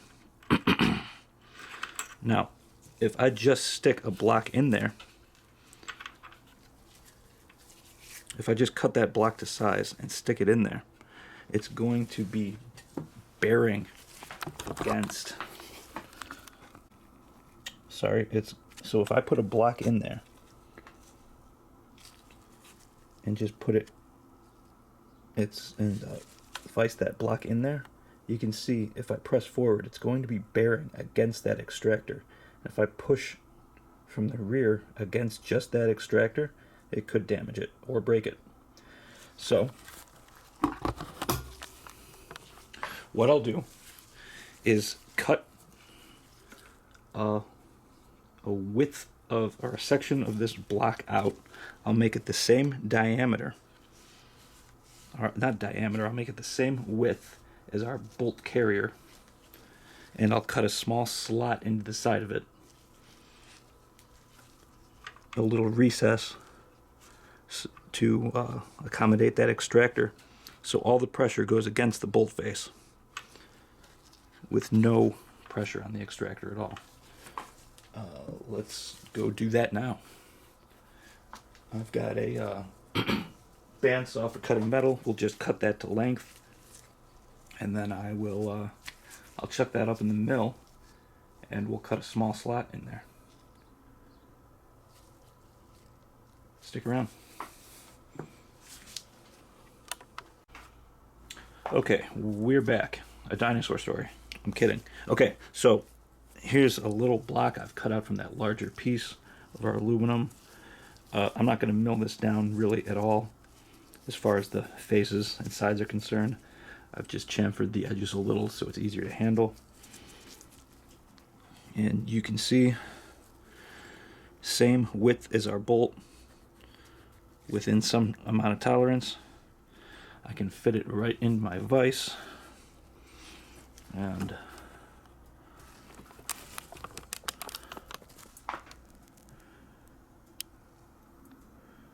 I think you can see this.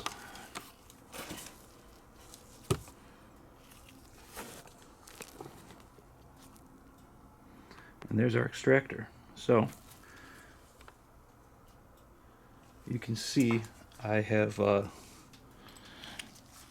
scribed a small line there, just as a reference point for our end mill. This isn't going to be crazy precise. This is just some hillbilly machining to get this back together. So you can see our extractor hook. I think you can see that right there.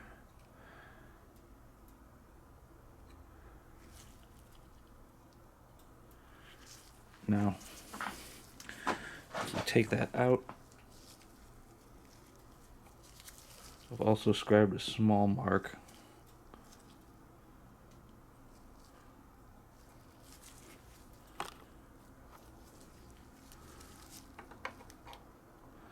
on the side of it, and that's where our slot will go, and it'll go about that deep into the material.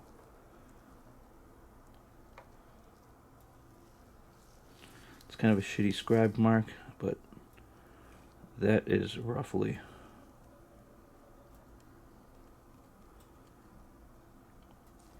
where we want our clearance for our extractor.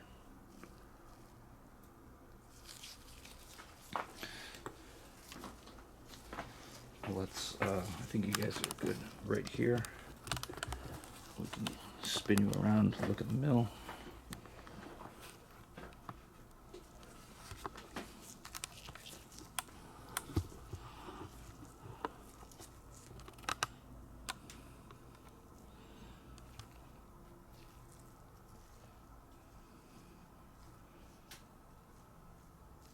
That should be good.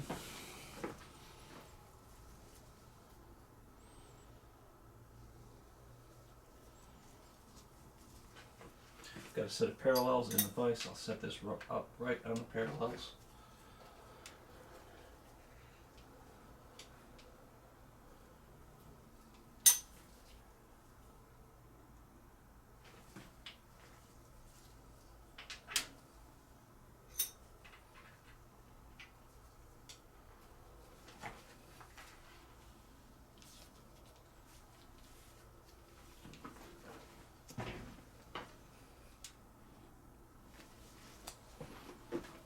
table up a little bit.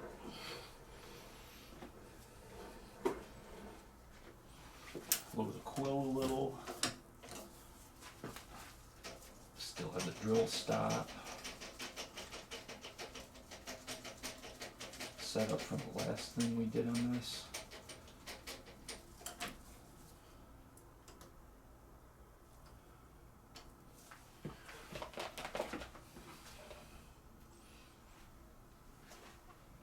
Dial in some Y, dial in some X.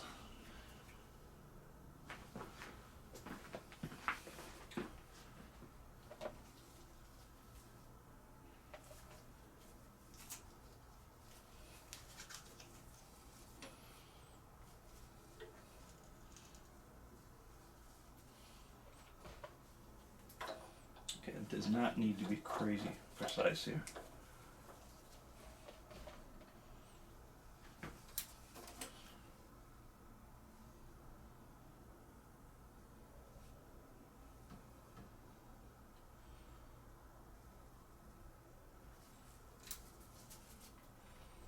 Okay, that is about our depth.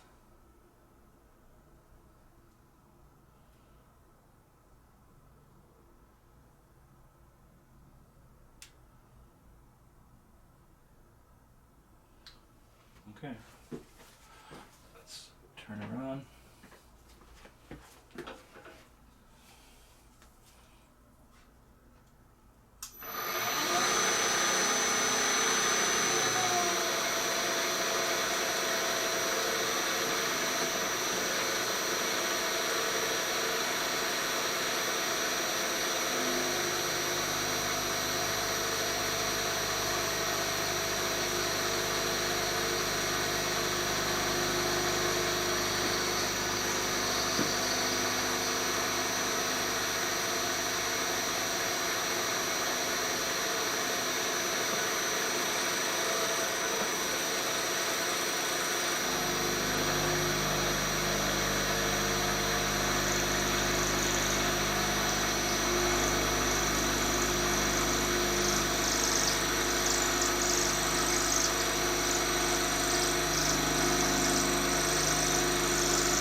That a little bit.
Dang, was I even recording that?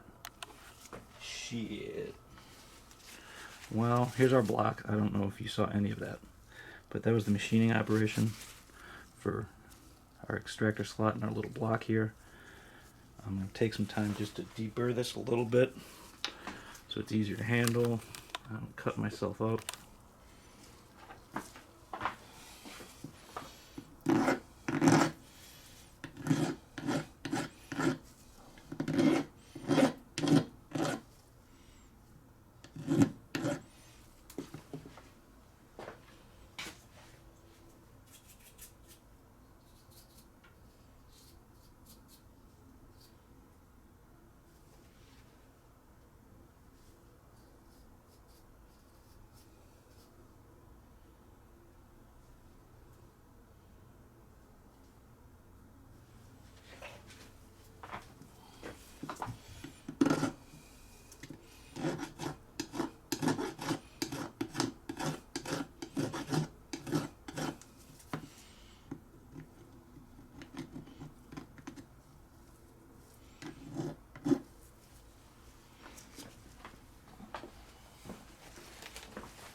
See if I've got a little bit of sandpaper to deburr this with.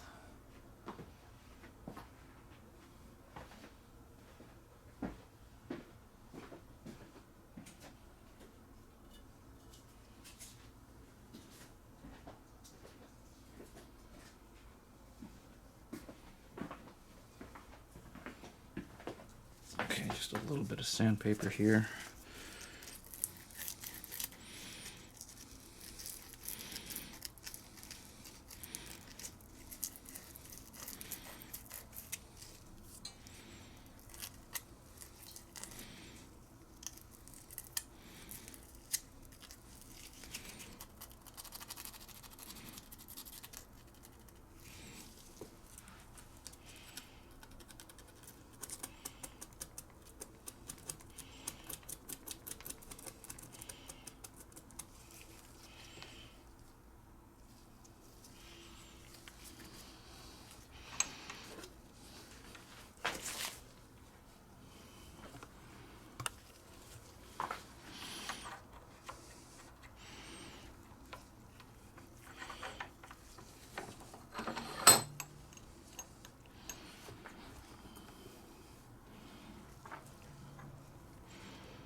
Now we've got something for our bolt face to bear against.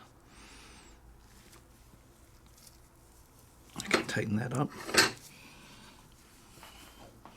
Our extractor is protected in that slot. I'm going to push.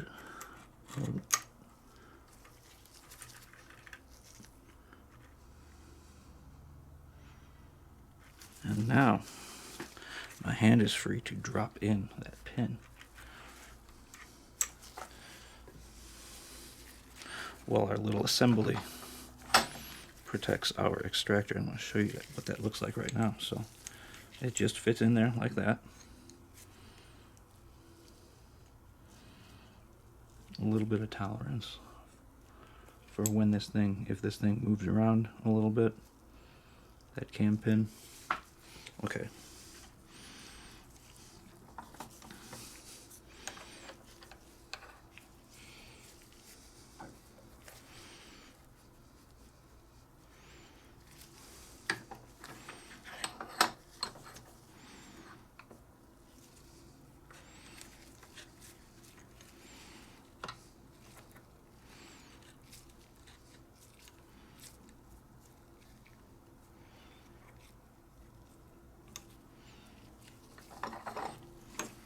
snug everything together.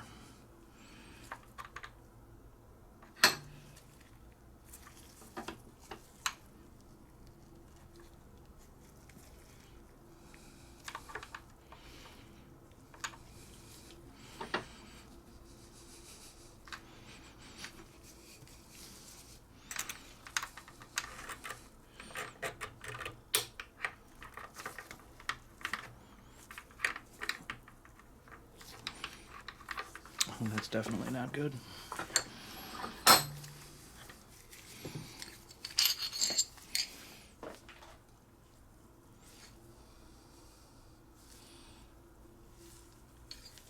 That is definitely not good. I've wedged the washer in there. There it comes.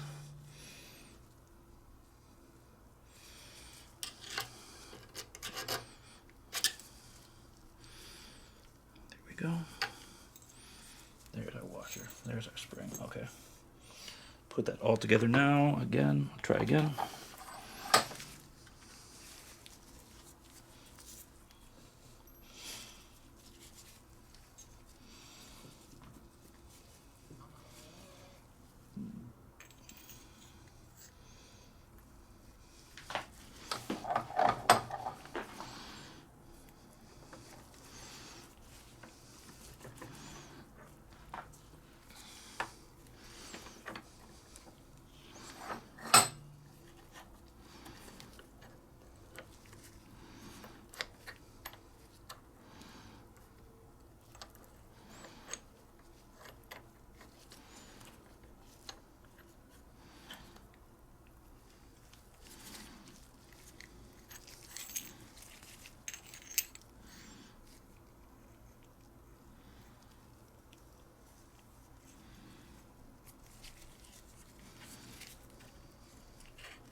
Okay, let's snug everything up in there. We have no pressure on our extractor, as we have rearward pressure from our little jig fixture here.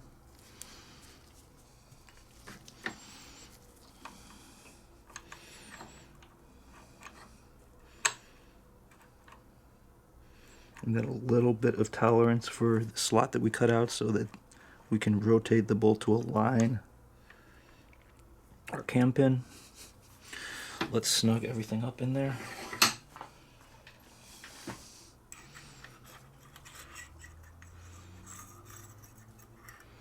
Where is that washer? Here it is.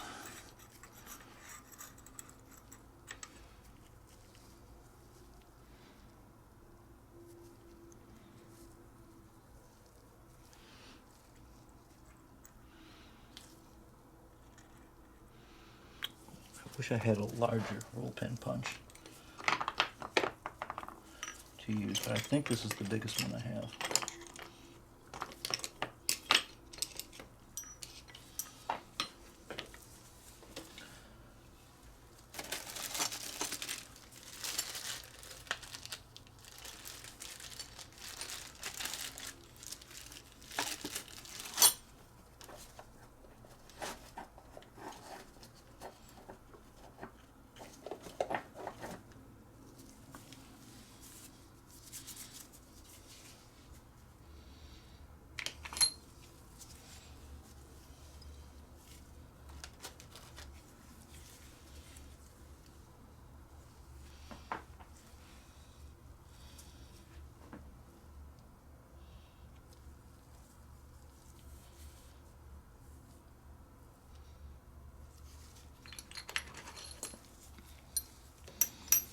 I think perhaps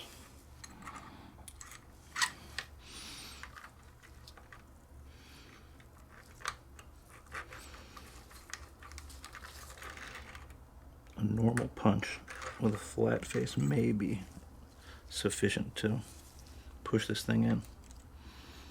And it is a little bigger than a roll pin punch that I have, so I think we'll use this one. or maybe one size even bigger. Got a little bit of magnetism on that.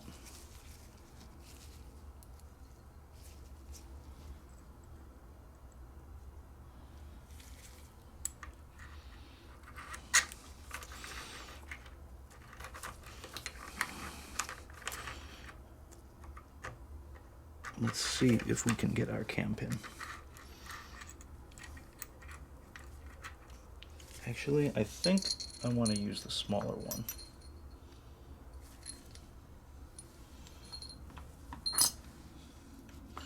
We'll just have to get in there and see what works.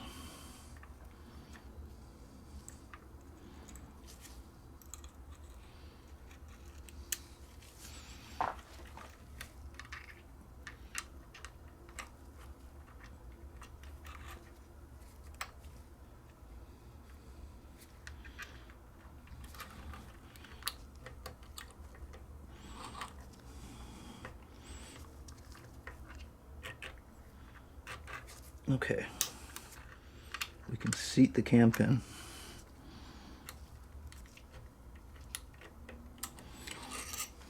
Want to use a smaller punch. Maybe this driver will suffice. And we can probably tap that little guy in the rest of the way.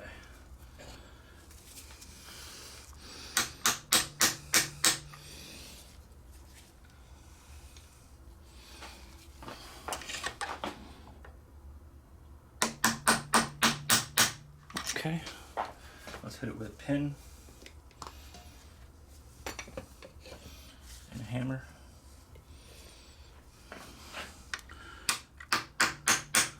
And there she goes.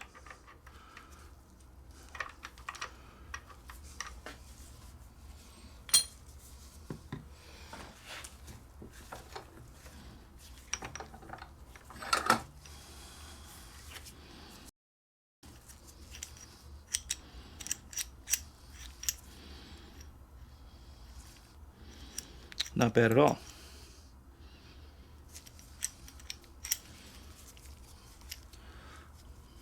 Very cool little fixture.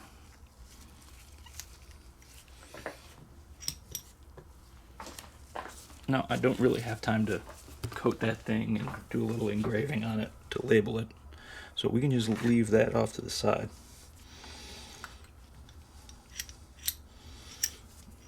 Wipe a little more residue off of this thing.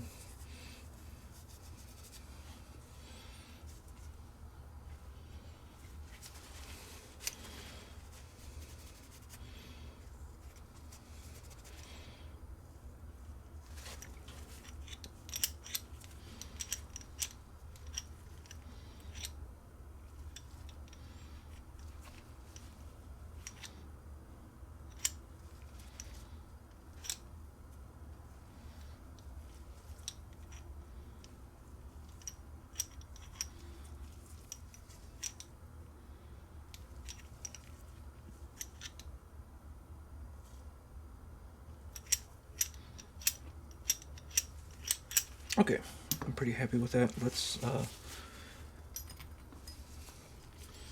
and now the firing pin would go right in here.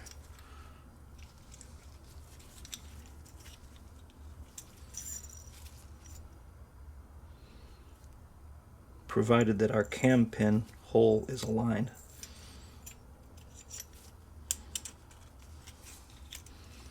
And look at that. We have protrusion from our firing pin. Awesome.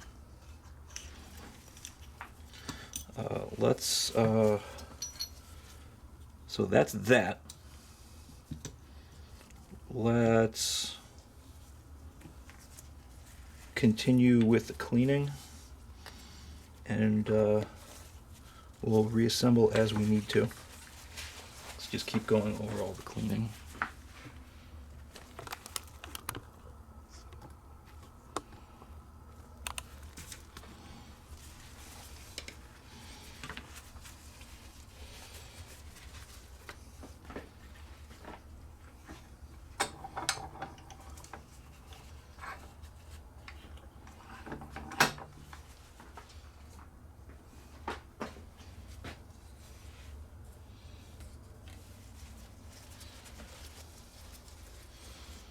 This is our bolt plate. Let's get that guy cleaned up.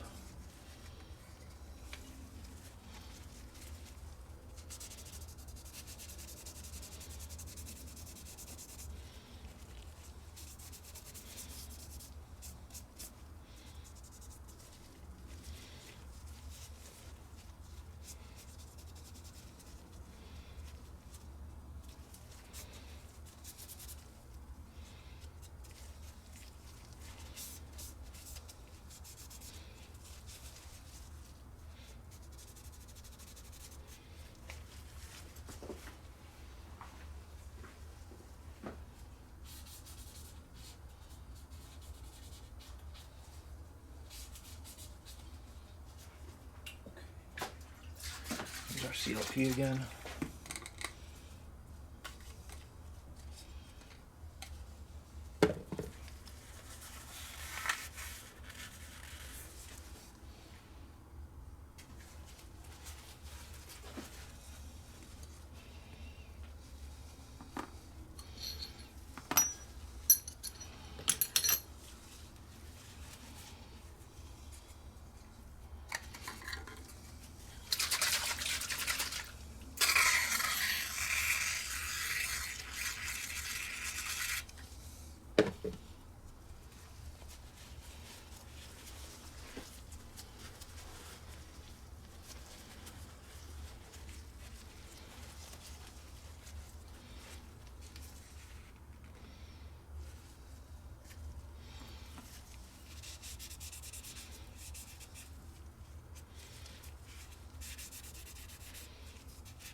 I believe that was our screw.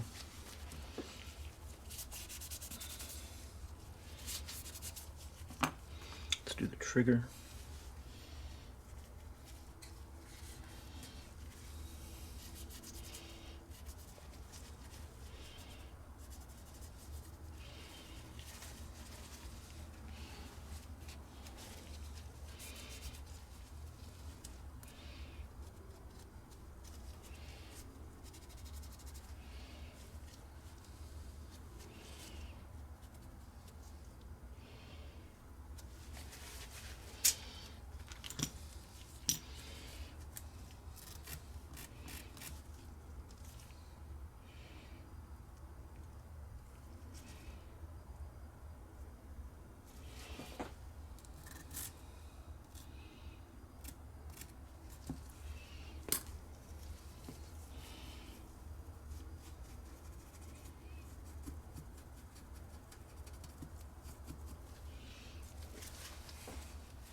Okay, that's our shell latches.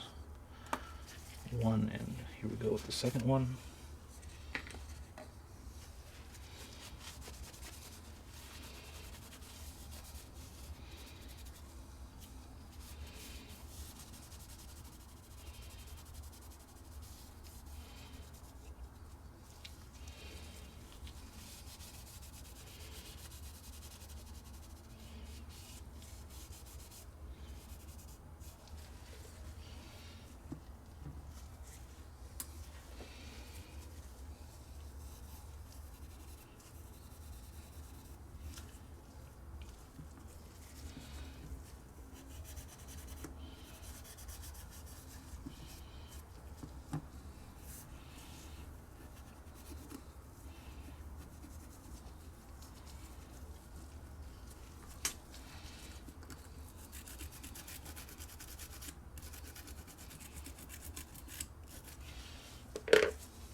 How about the safety?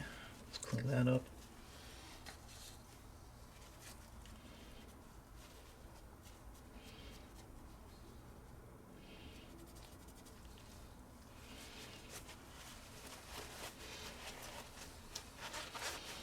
Let's do the disconnector.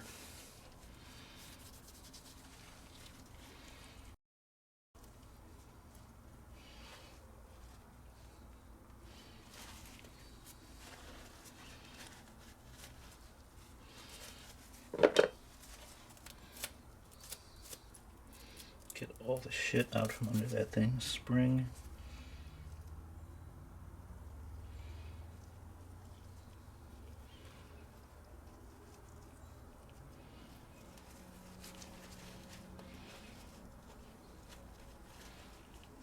Fairly certain that's the right orientation for that. Let's go check real quick.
Here's another little thing I'd like to show you guys. If you're working on guns professionally, you should have a book of exploded gun diagrams. So we're curious, I can't seem to remember, how does this spring attach to our disconnector? Does it go like, it has one little dog end and one straight end. They will both go on. But if we look at the exploded diagram closely, that's our disconnector, part number 14. Part number 15 is our disconnector spring, and you can see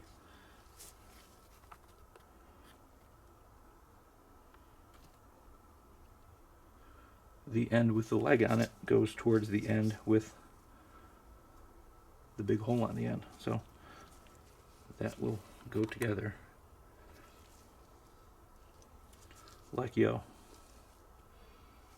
Set that off to the side.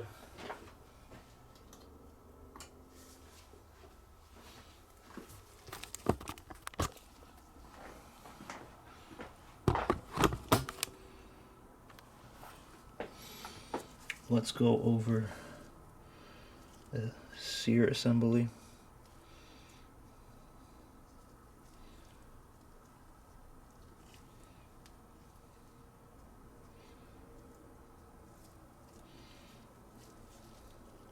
It's looking pretty clean. We'll just wipe it off a little.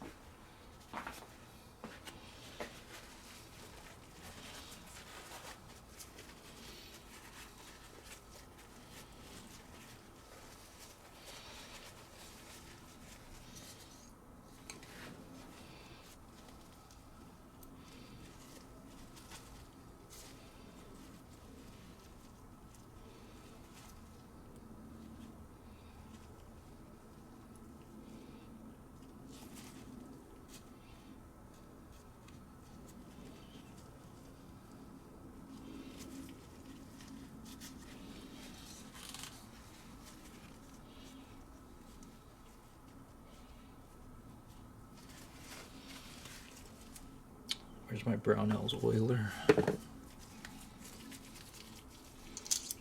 Just get a little bit of oil on that spring.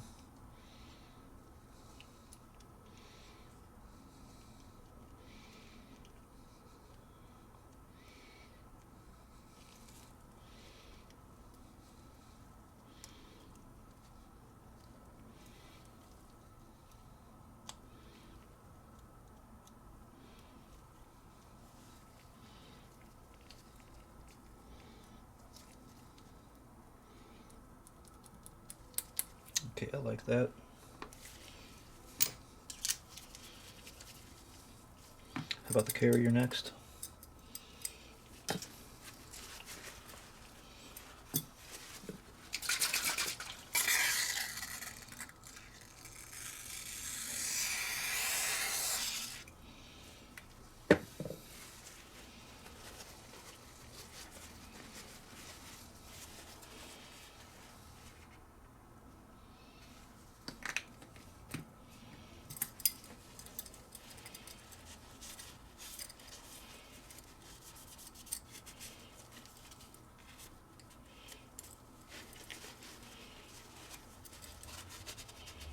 Again, that is pretty clean itself.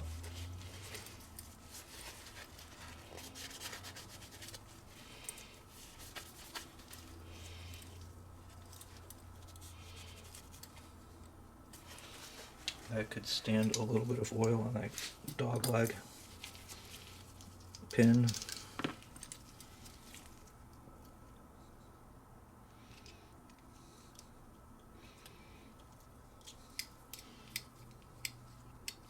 Moves freely, that's fine. Let's see what else. Let's do the piston and its spring, or its pin.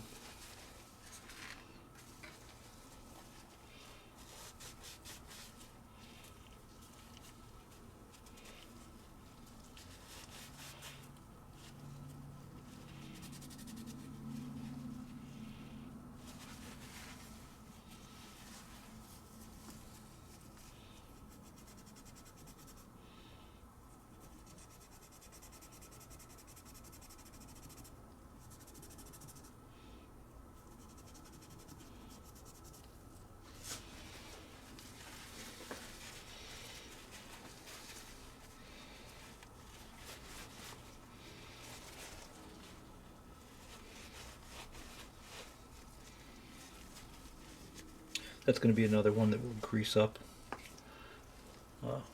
pretty nicely before we reassemble it.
Let's see, the carrier dog and its spring.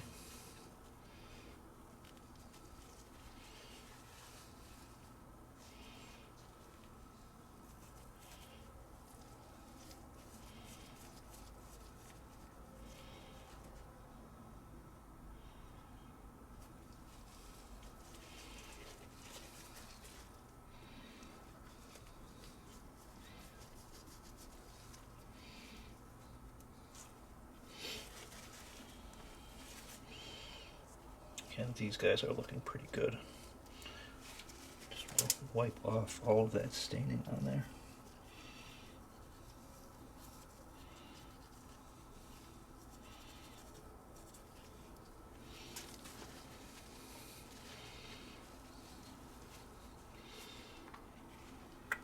We've got our ejector.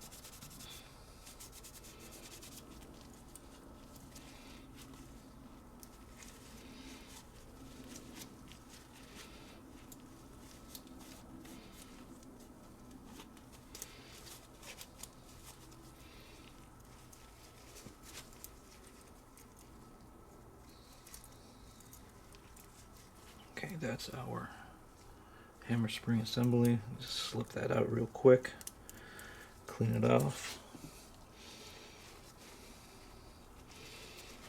This is a spring we can just go over by hand.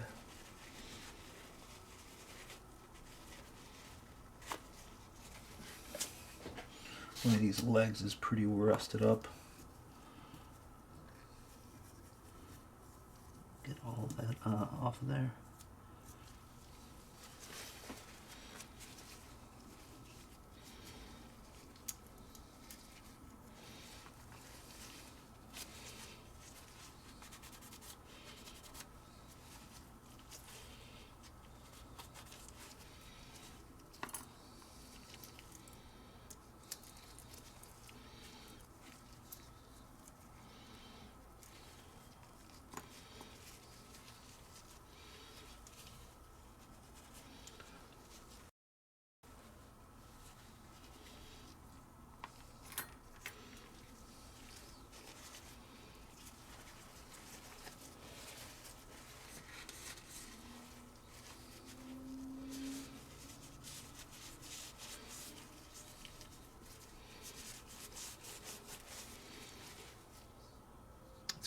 main trigger housing pin.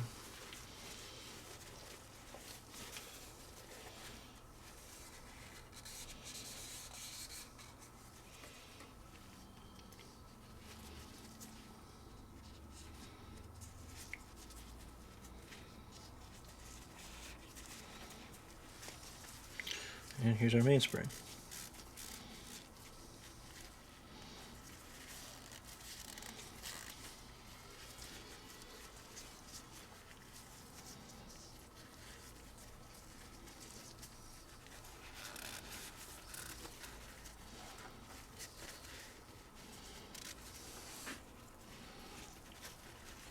We're just going to twist that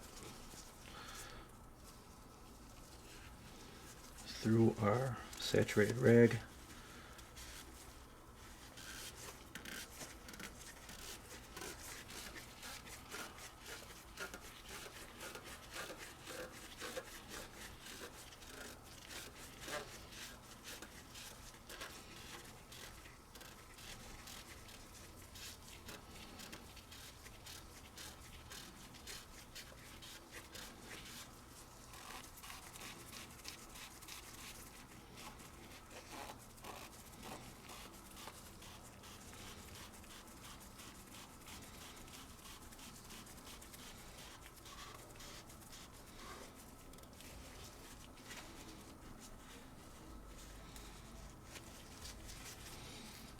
Okay, one more. We've got our carrier arms here. Let's wipe those down.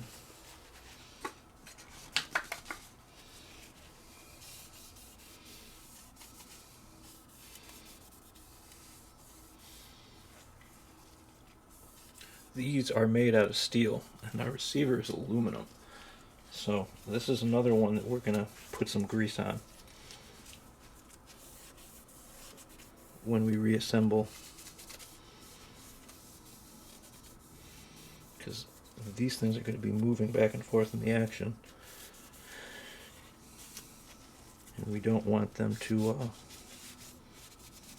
we don't want any of that galvanic corrosion, so we'll grease that before reassembly. And those are our parts. That's it for that glove. That's it for that glove too. Okay, stick around. I've got a couple of things I got to deal with, and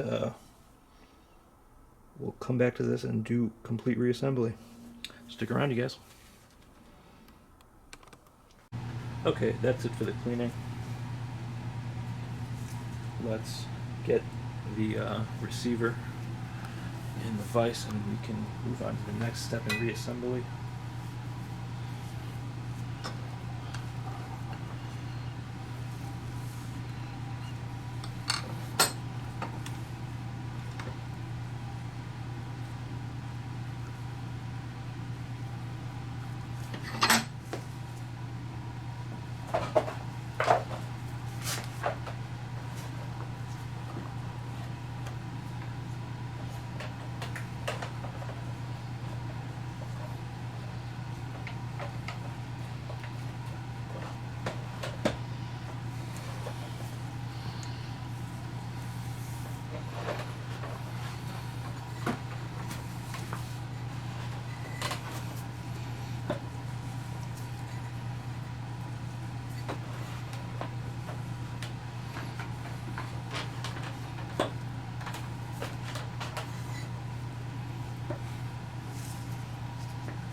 Okay.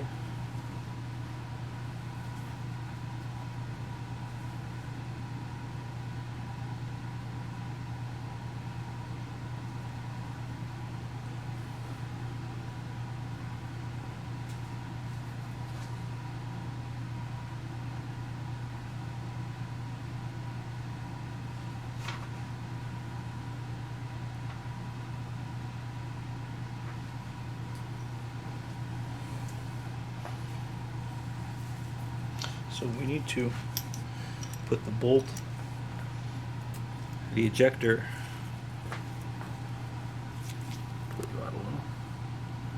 the bolt, carrier, ejector, and cocking handle assembly back together with the firing pin in here.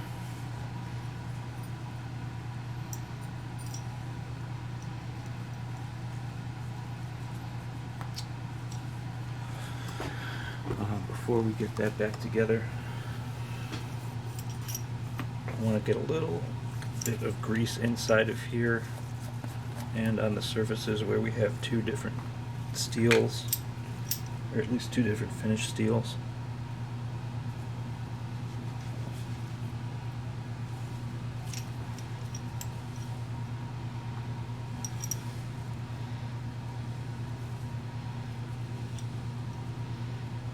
Some grease on our camming surface.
Back over there.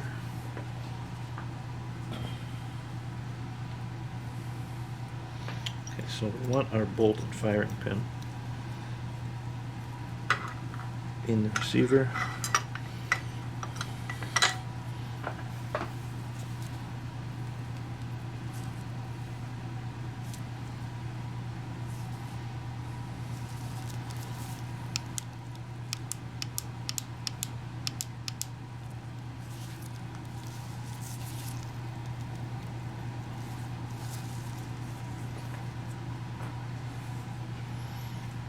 We have our bridge plate and our cocking handle, and we have the screw that retains it.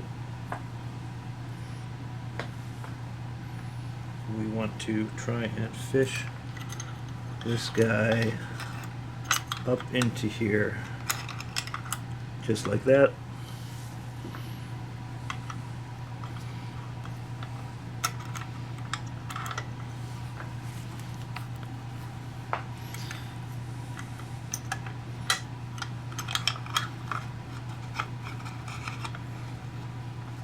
Let me show you guys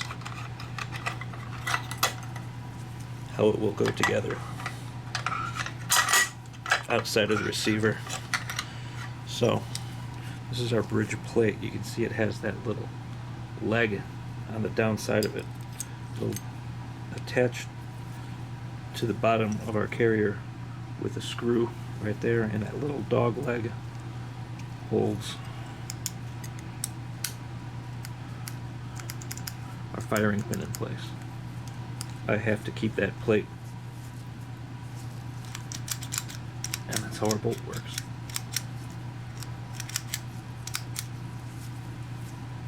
So I'm going to put these components together in the receiver, and then we'll tighten that screw down.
Okay, let's get our screw.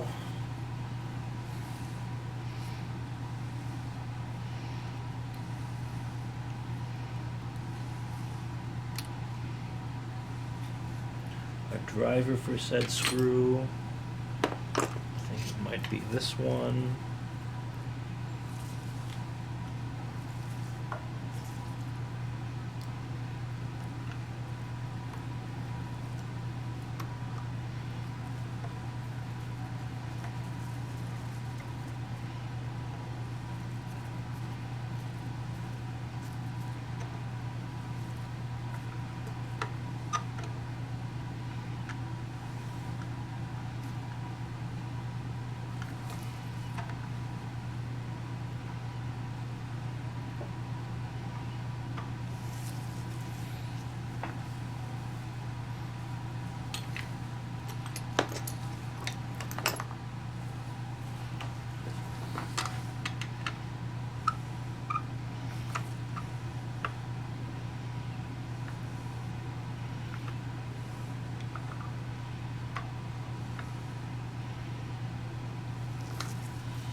Okay, now we want to slide the ejector on the left side of the frame here. Your right from underneath here. Let's see. And the instructions say it just pulls out from the back. We want to align that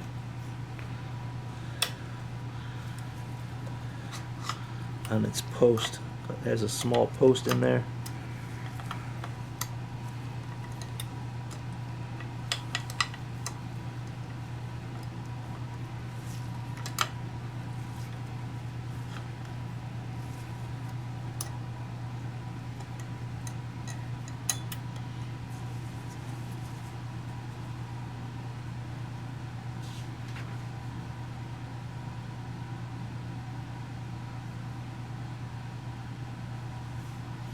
Okay, now this is the big step. I should have charged that battery. So we'll see how well I can do this on the first try here.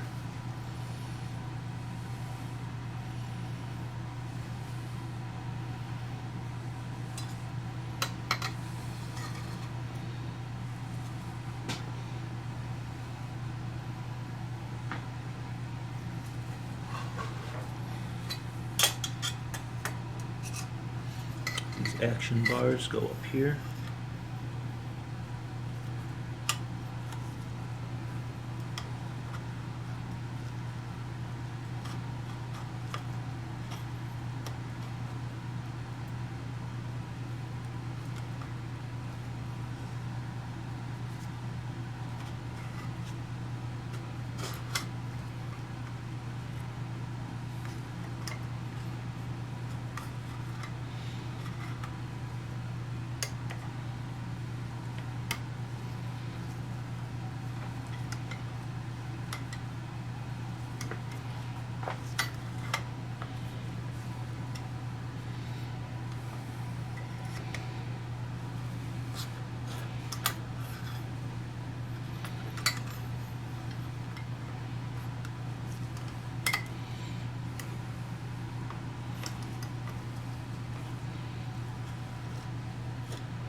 Whoops.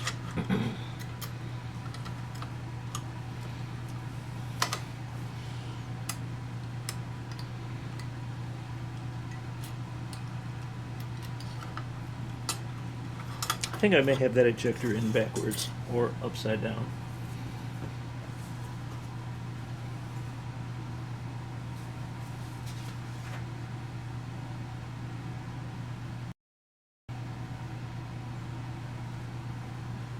No, it's in straight.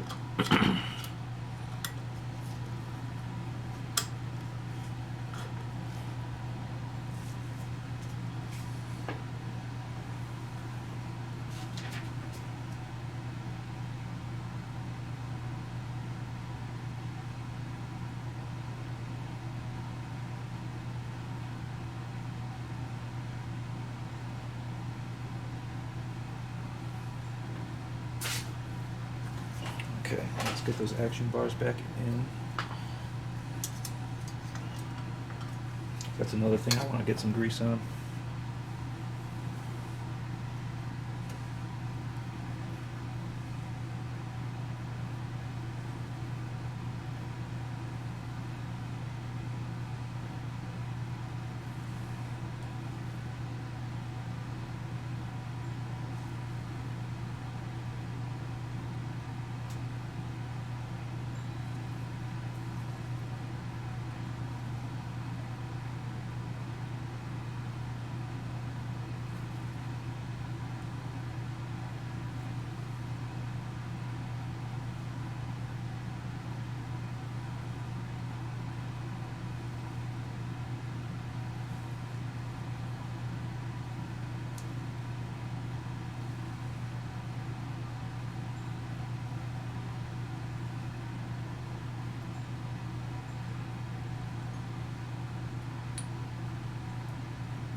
Just having a little trouble aligning these bars. They should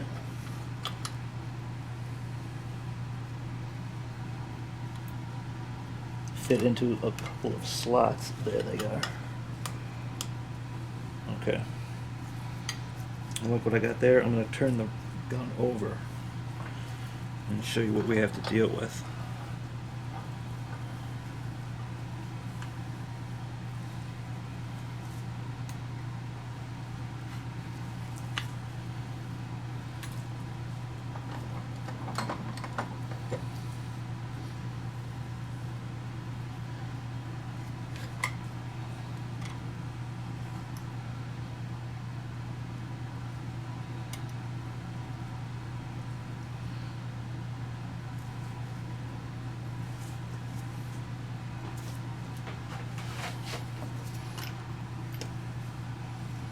Okay, so now I suspect this is going to give us a lot of trouble.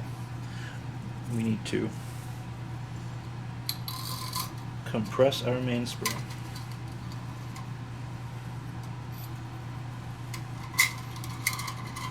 With the gas piston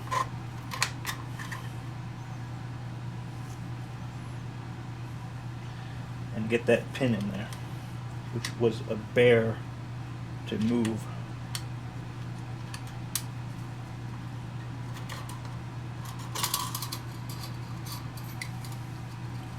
Beforehand.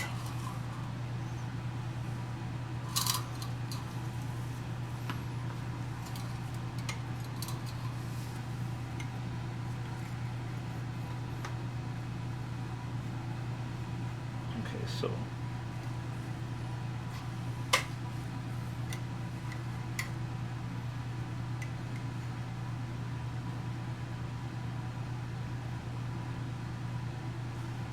okay, the hole in our carrier,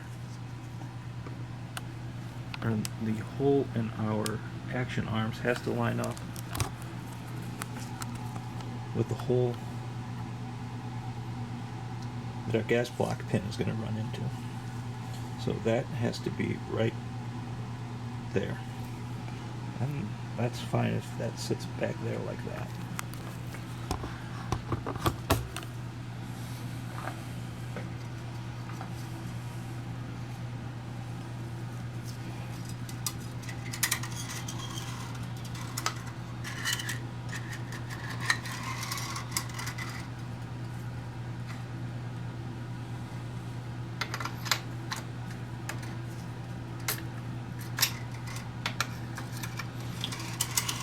Let's grease up that piston.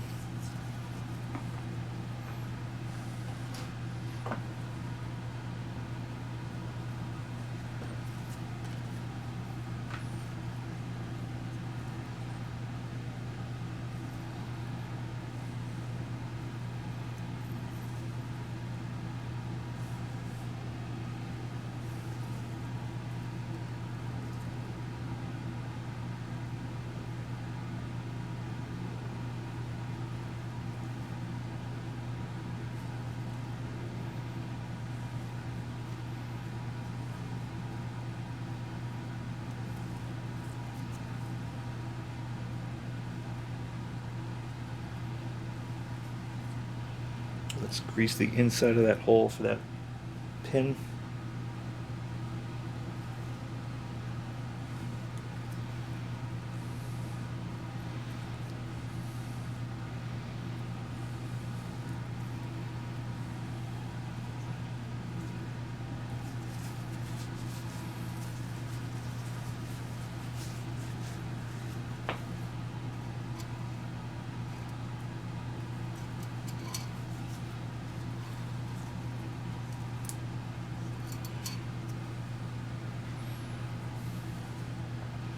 Grease that pin as well.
Very nice. Nothing exploded or got away from us. Hopefully I did that the right way.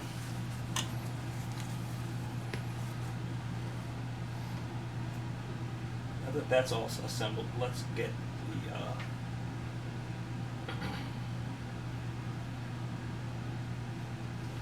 let's at least start getting the trigger and its frame parts back together. Set this out of the way for now.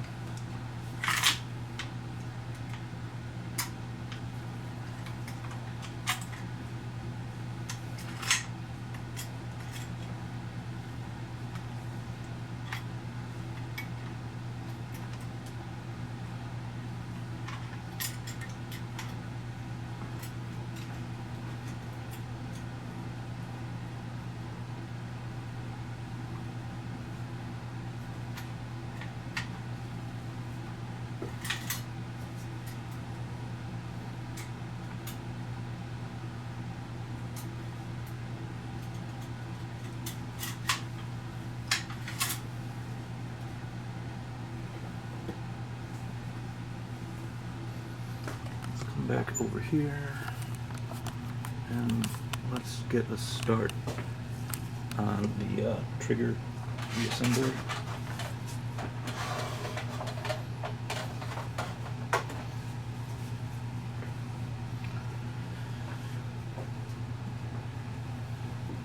Over there, Okay, so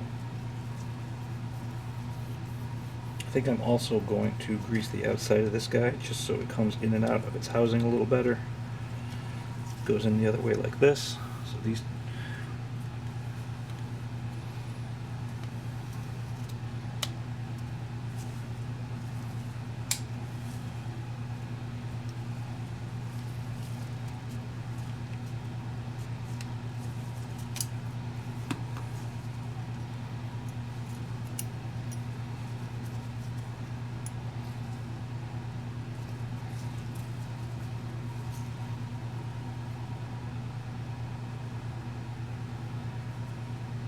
Where's my high-speed greasing tool?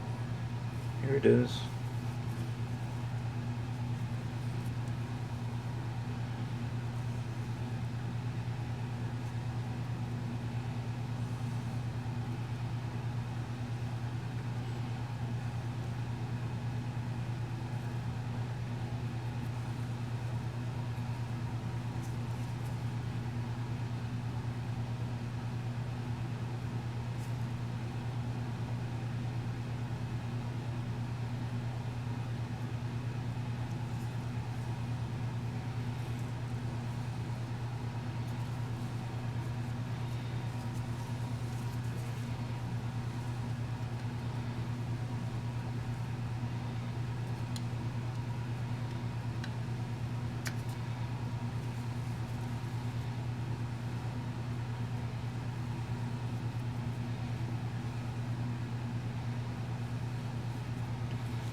Okay, trigger spins free on its pin.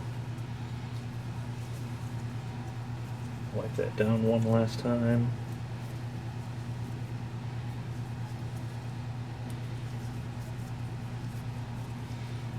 Okay, I believe that's what goes in next.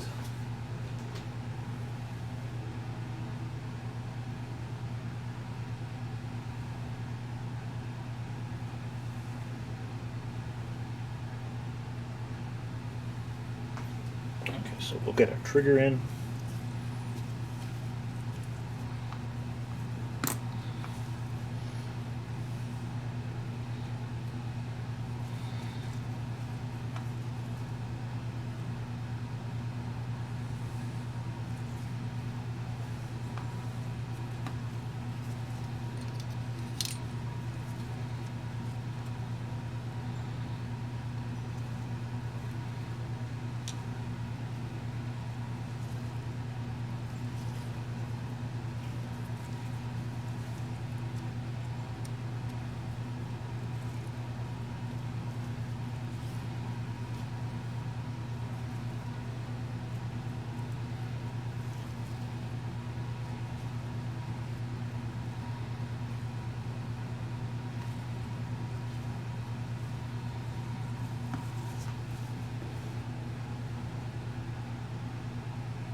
Here's a little note they've got in the disassembly manual I want to take a look at, because we're going to replace the hammer,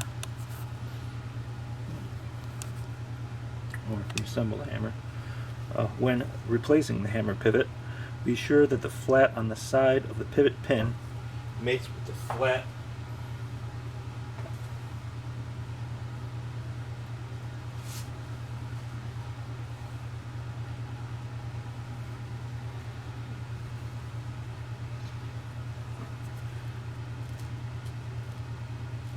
flat inside the nylon bushings, or they will be damaged. So if we look closely here, you can see this is not a circle.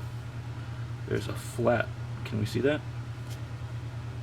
there's a flat right there, and there is also a flat on the hammer pivot pin, so we don't want to force this pin through that nylon bushing.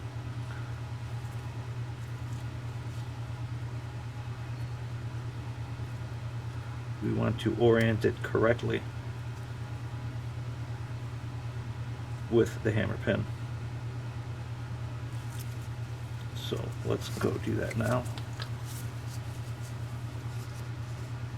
When installing the hammer and hammer spring assembly, be sure the lower right tail of the spring enters its slot in the trigger housing and avoids and contacts the detent step on the safety button.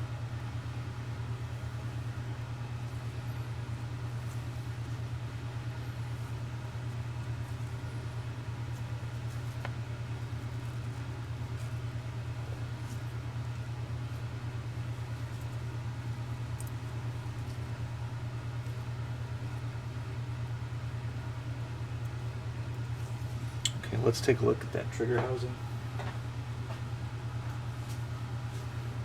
Make sure we know where that slot and that spring needs to go.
Whoops, here goes our safety.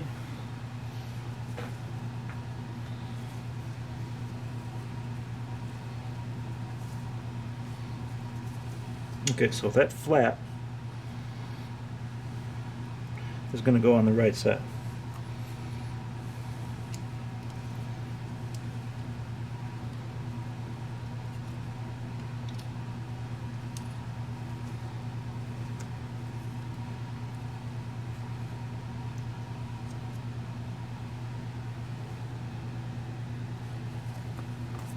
That's definitely going to be hard for you guys to see.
See if I can do this without putting it in the bench block, or without putting it in the vise.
over real quick, see where the side that safety goes.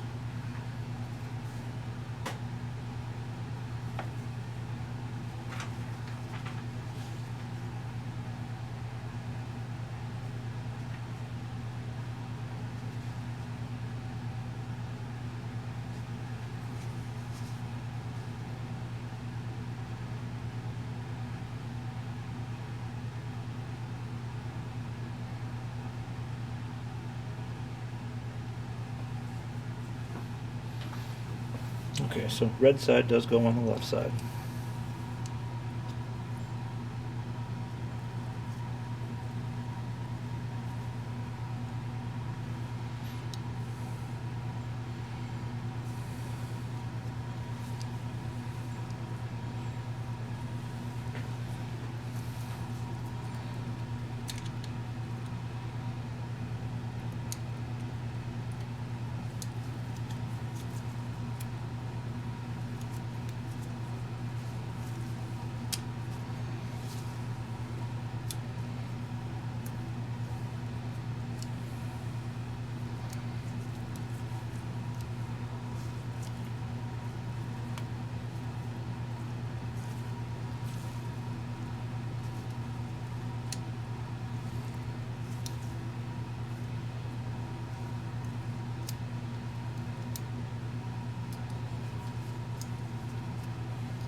What's the tip it says about this hammer pivot pattern?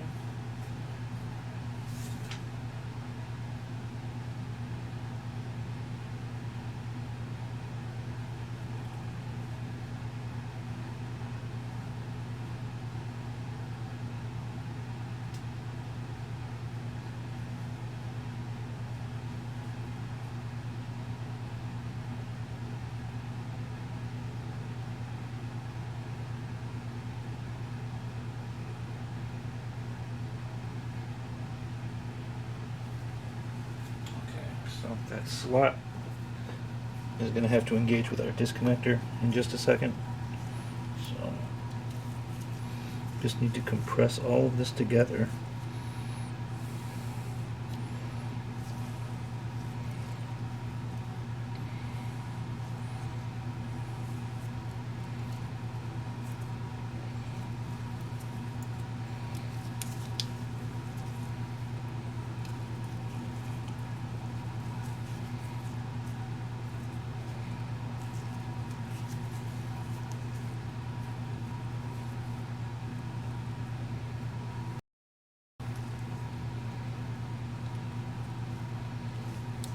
And we want to be mindful of that flat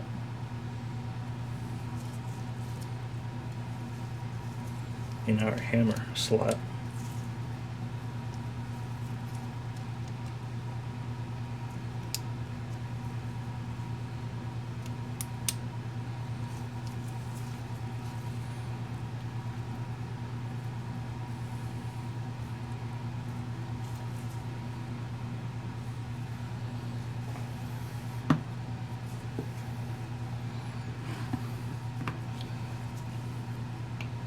Oh, too bad.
I don't want to put this plastic piece in the vise.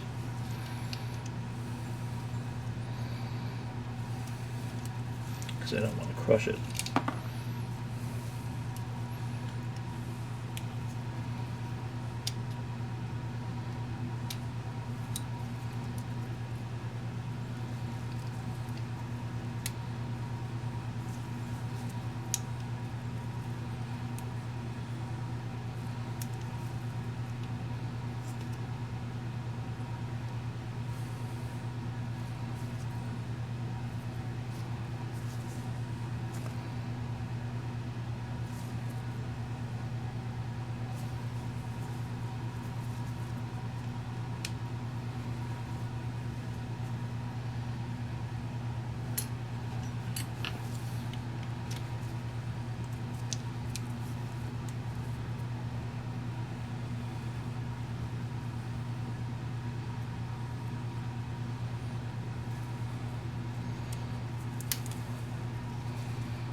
Okay, that's what we like to see. That took long enough, but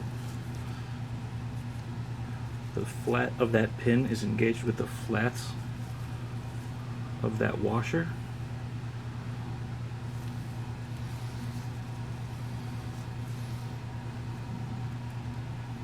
We can get our sear disconnector and carrier assembly ready.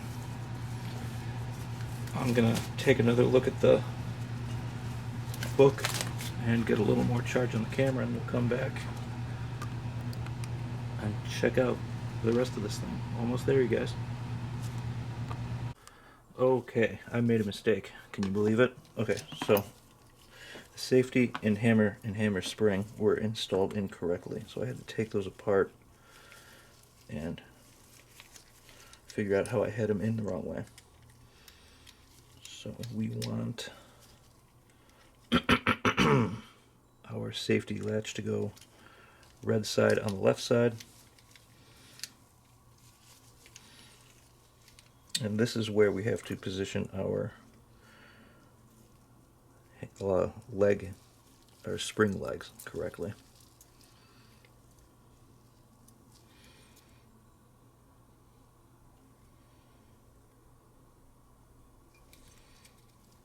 It's going to be difficult for you guys to see that, but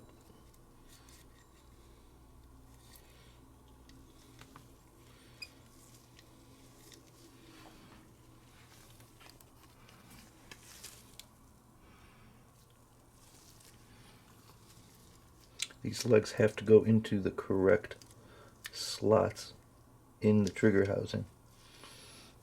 Maybe you can see that where the left one goes here.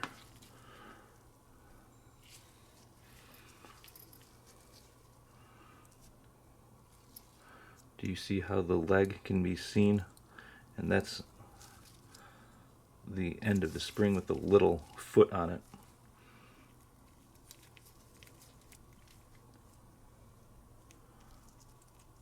This one right here needs to be visible in that area right there. So let's assemble that correctly.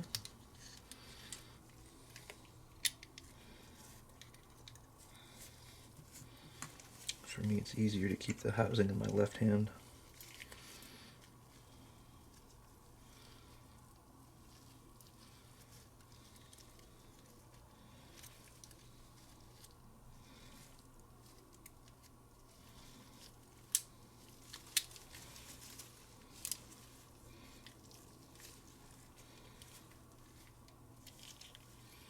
Not correct. Safety button spun around on us a little.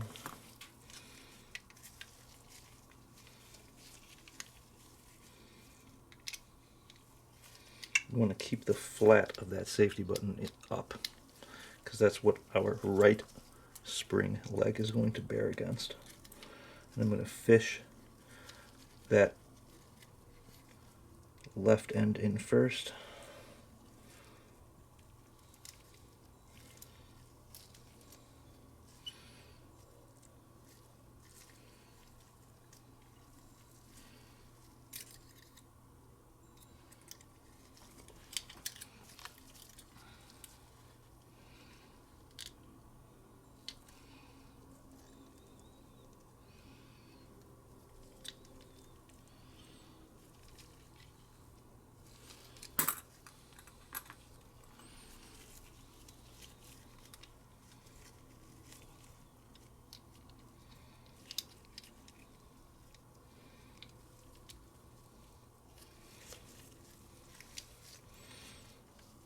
Okay, I'm happy with that.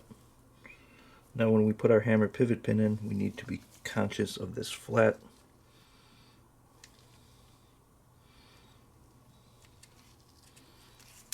Money.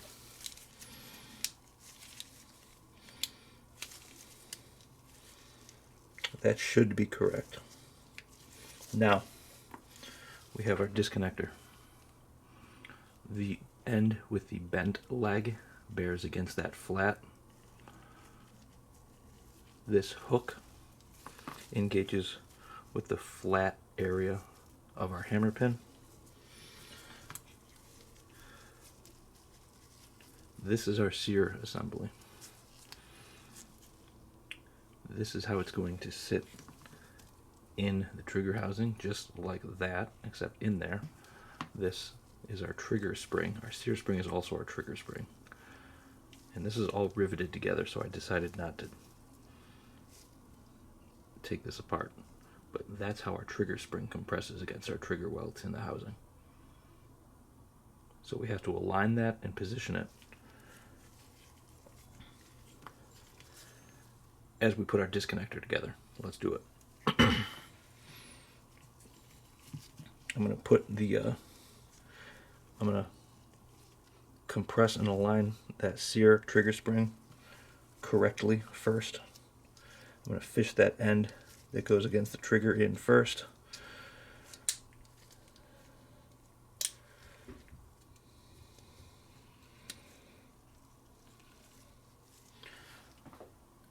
that's aligned with its hole right there. I'll take my disconnector. This end of the spring, that bears against our takedown pin. And it has a slot in that hole. That hole.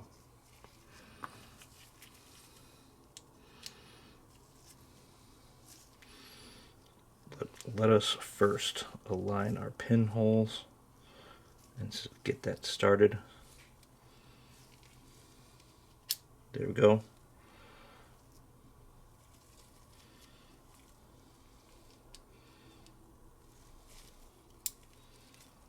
Gently nudging our spring leg into its notch. We are slightly out of alignment. Our spring came out of its notch.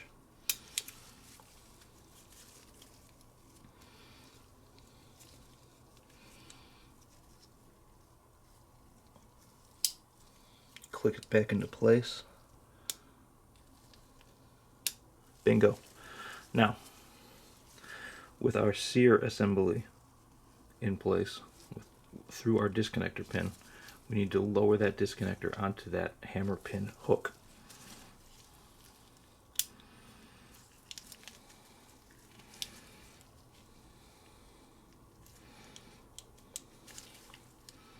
And we just kind of bend it into place.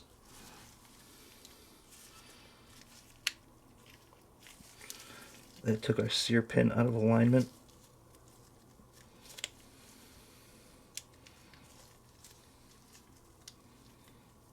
There we go. That's it. Off safe. Trigger fires. Holding the trigger down. We have disconnect function. We have reset. It fires. Do that again. Locks back to the rear. Let's check the safety function one more time. Safety off, safety on. No trigger function, safety off. Trigger fires. Hold the trigger to the rear. Gun cycles. Disconnector function. Reset. There we go. That's your trigger housing. Okay.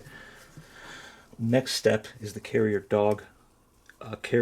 and dog assembly. Let me check the wipe this down real quick.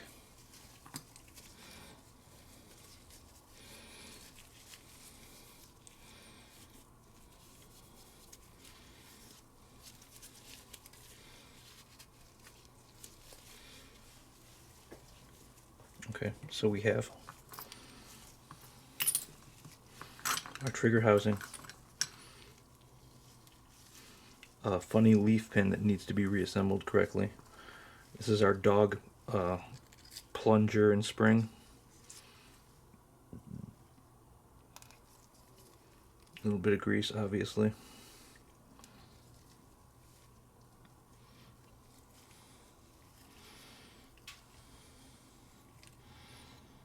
That goes in there.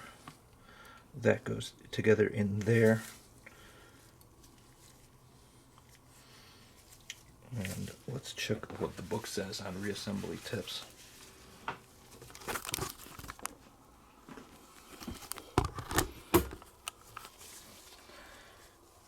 Okay, let's see. Here we are on the carrier reassembly. That's carrier disassembly.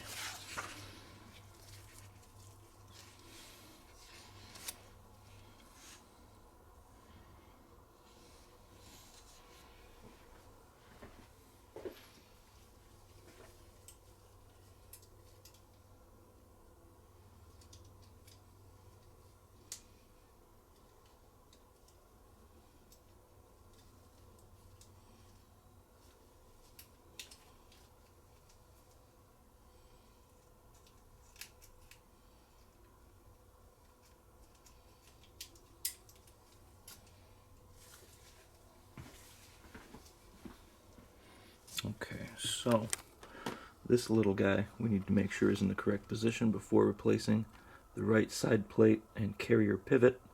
Be sure the carrier support spring is properly installed as shown. So one leg of that little spring is going to sit into the slot in the trigger housing. The carrier pin that holds the carrier to the trigger housing, that's riveted to our side plate. Let's see if there's any tips on the side plate reassembly. We'll probably just go back and look at disassembly, get a little refresher on that. So the right side plate has our pin for our carrier. You can see this is the bearing surface for that plunger on the carrier, and that's our correct spring position. Let's go back over the bench.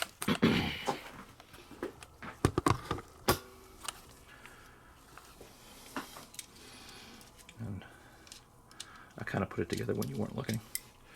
Okay, so now it's apart.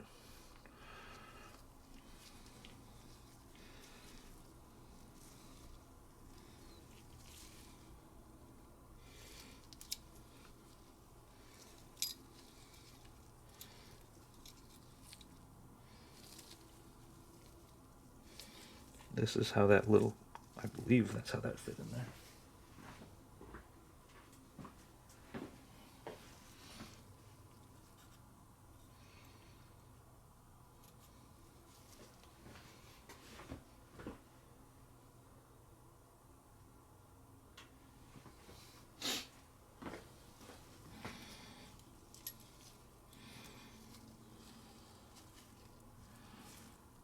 That little end right there is the end that fits into our trigger housing.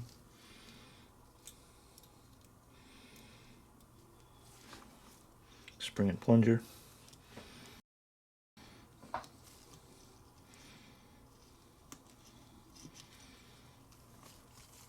Carrier and dog.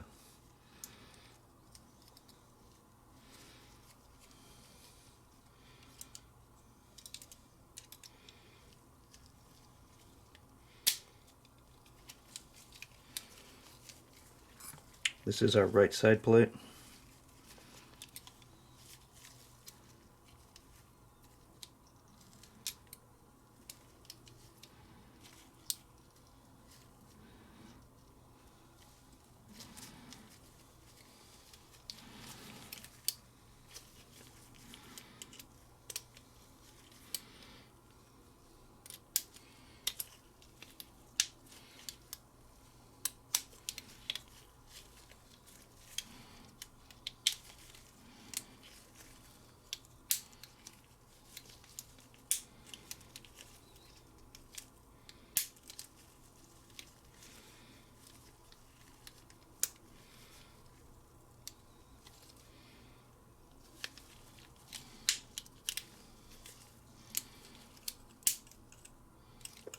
That doesn't sound right.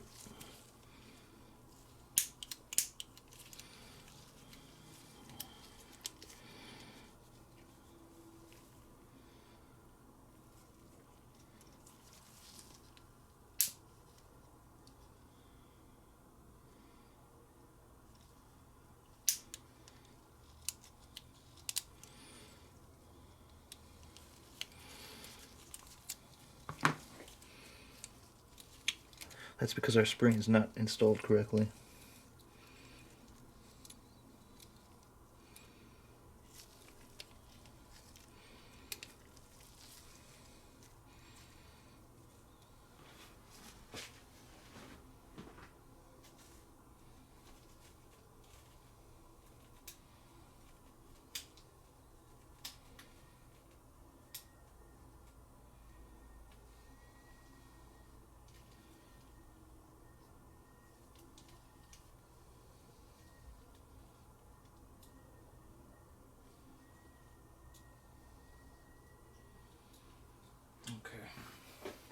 So that little carrier support spring was not in its slot correctly.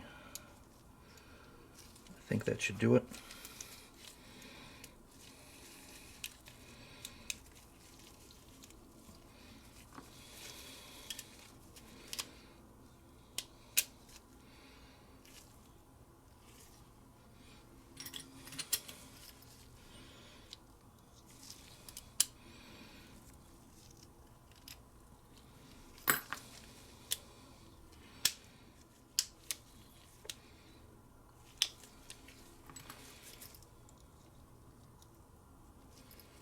Okay, now I'm happy with that.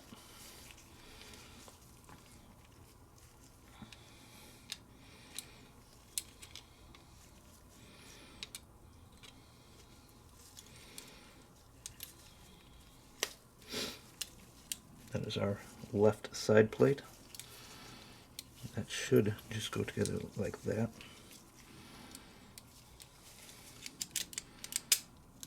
And I think we have good, oh, yep, we definitely have good carrier function here.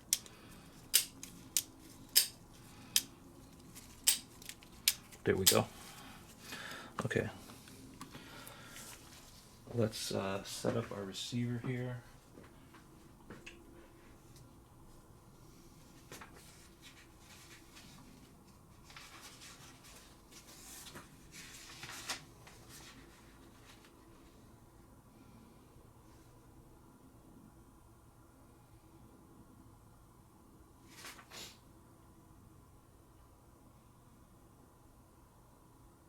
Okay, before, that's our trigger housing assembly. There is one more thing I wanted to look at, and that was that choke tube. I want to see if we're able to unscrew that and clean those threads.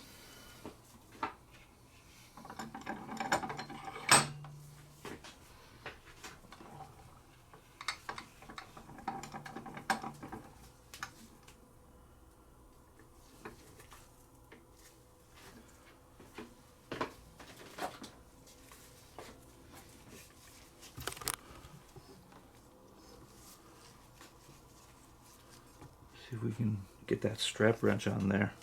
I don't know if this is going to work, and if this doesn't work, I'm not going to bother with it anymore.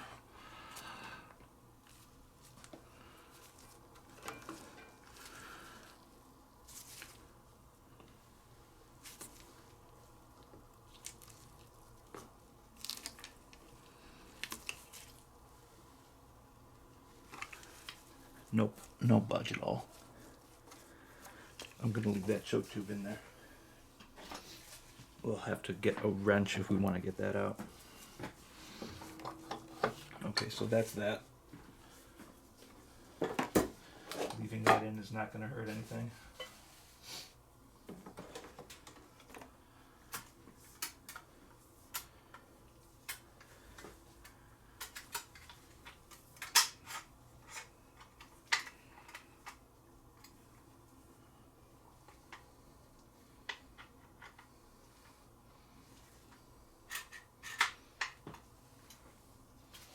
Okay, it does give a tip on reassembling, reinserting the trigger housing. It says, when replacing the trigger housing, carefully engage the front tips of the side plates with their recesses in the receiver, then swing the rear of the housing upward into place.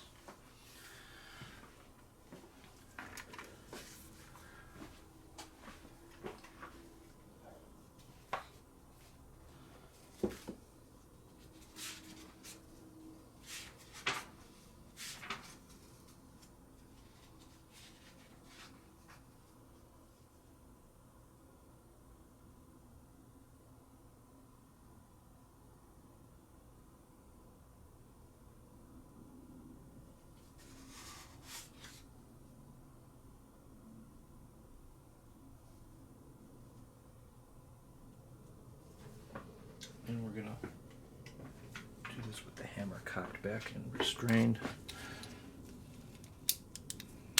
Unsafe. Let's see if we can do this.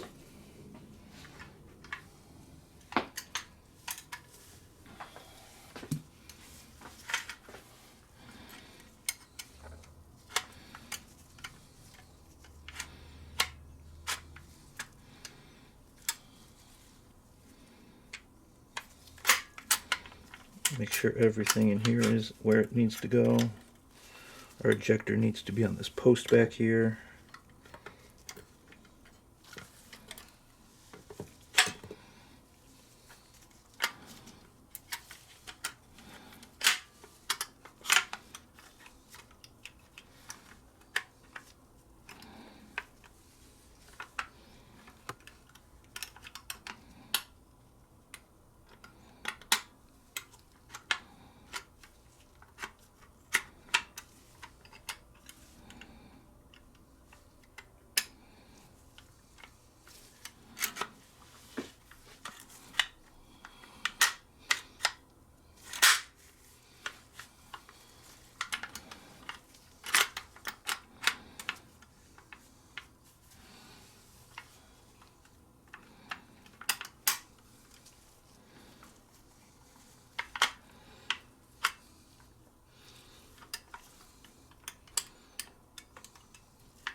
our side plate. That was kind of stupid.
Okay, the only thing I don't like about that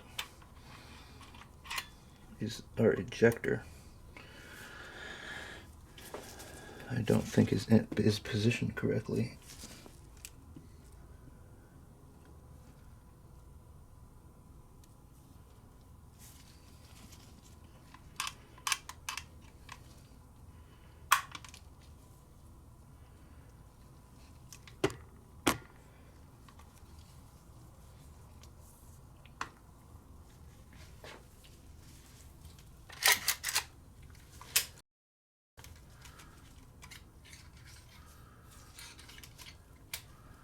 Yeah, our ejector shouldn't just come out like that.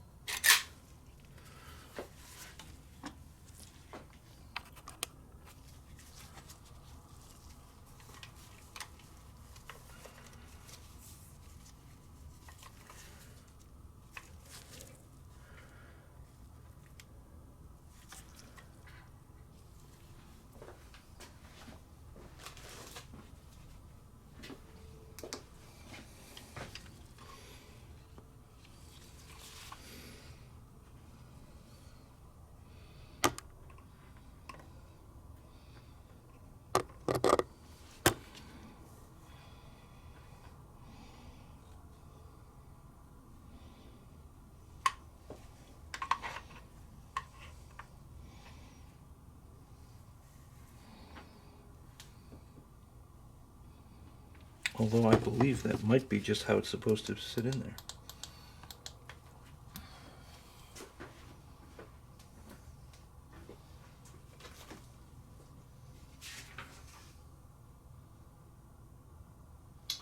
Oh, you know what? We forgot a screw. Missing a screw.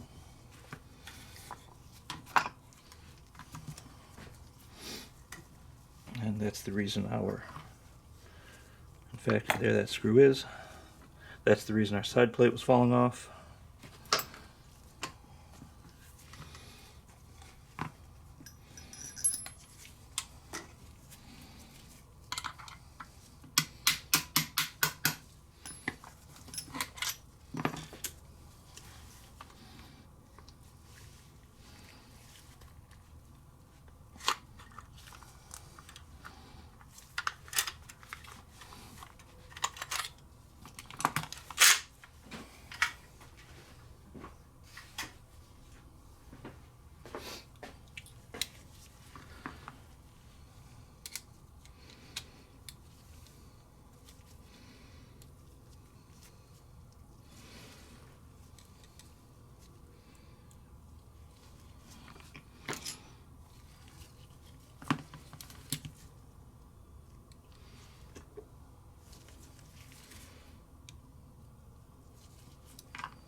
Okay, happy with that. I need to figure out that ejector situation.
Okay, we need to attach our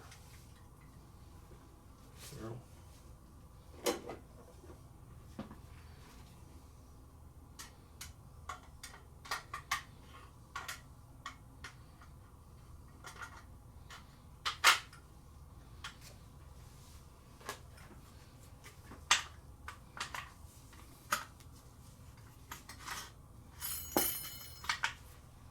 And there goes our ejector again.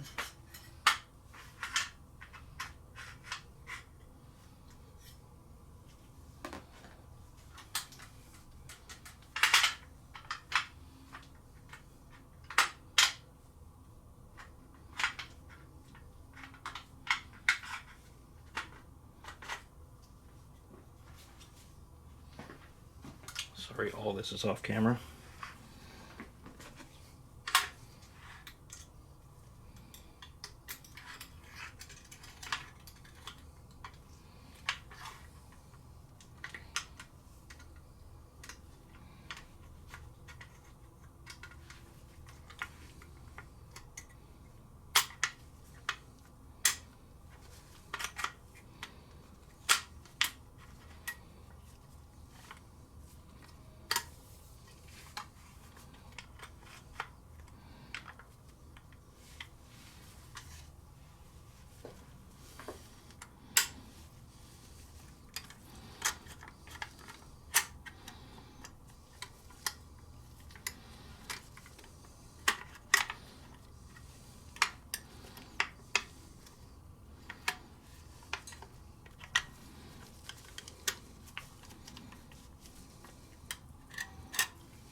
Okay, I'm going to restrain the bolt here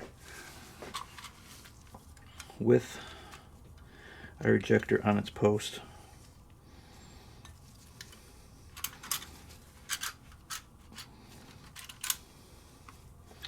And slide this guy back in.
Okay.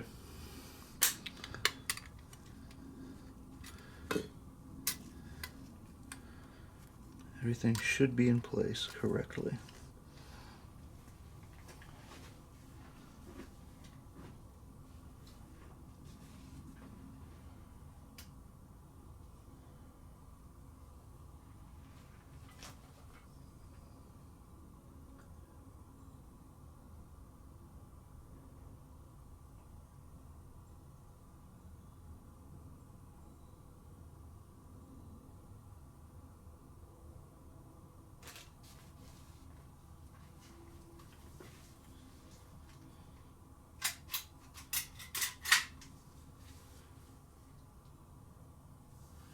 Okay, I'm liking that. Before I put this on, I want to get a little grease on that barrel tenon.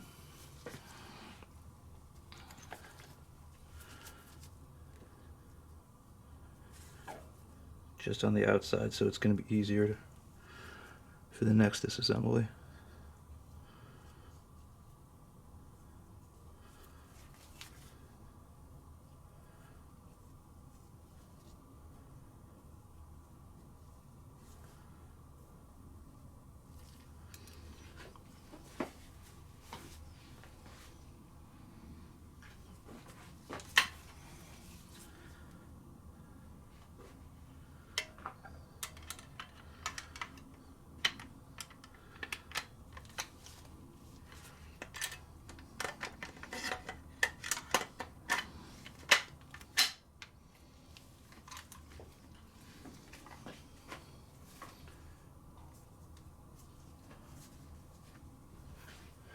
Okay.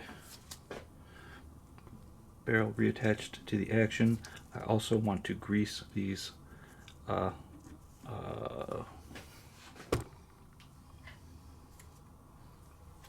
end cap threads.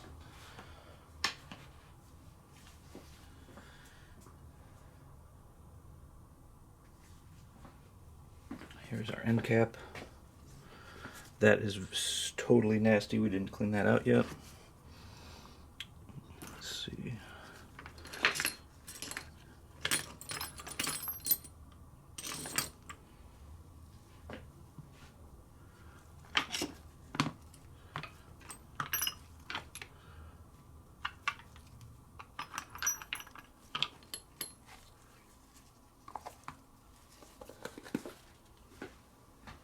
Cleaning brush disappeared.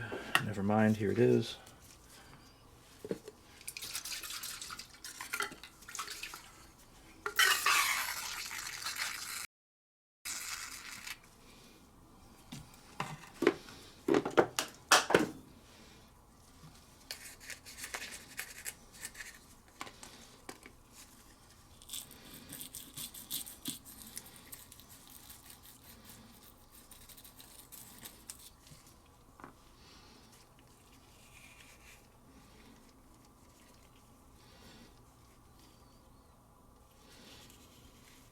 That is gross. Very grody in there.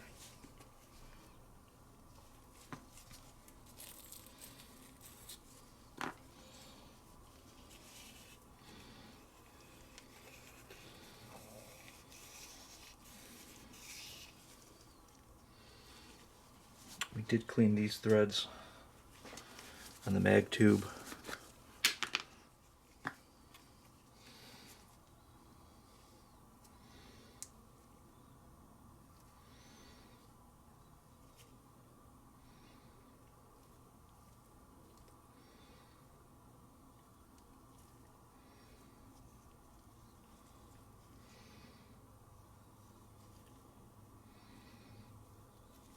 Grease those guys on the mag tube a little bit.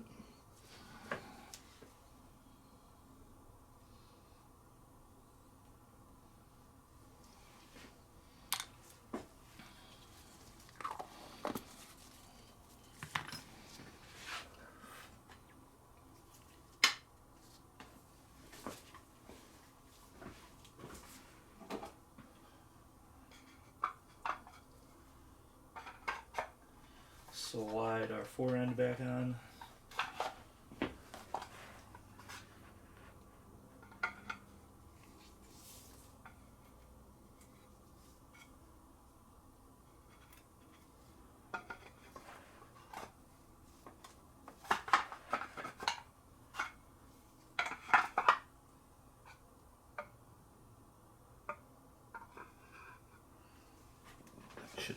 off together.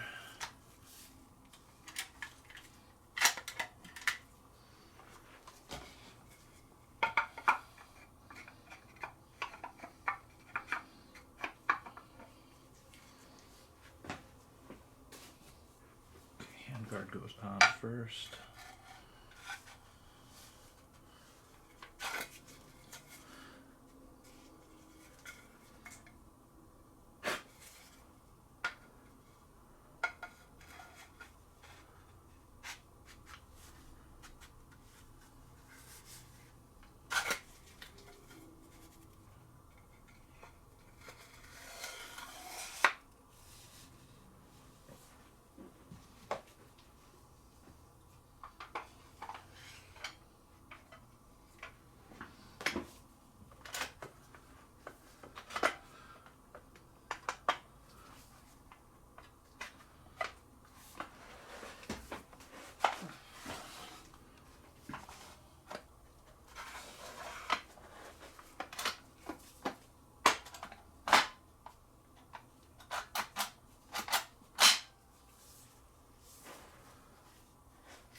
Fore end and barrel attached.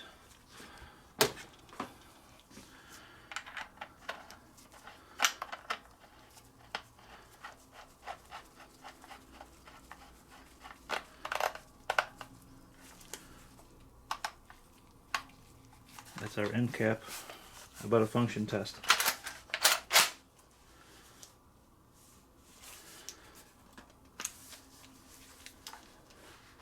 Nothing.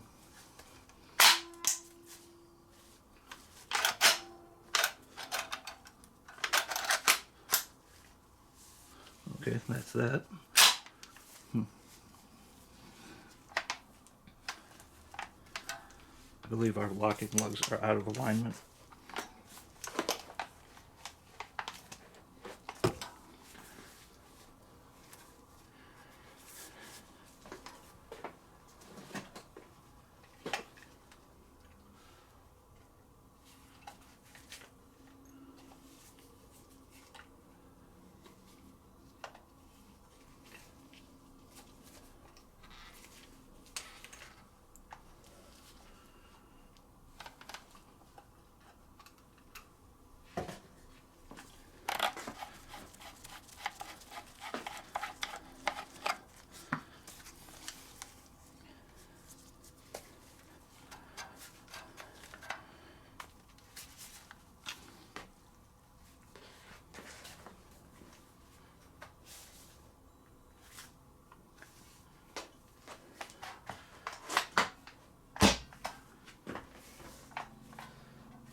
And that ejector still comes right out.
Okay, let's see if we can get this on camera for you guys.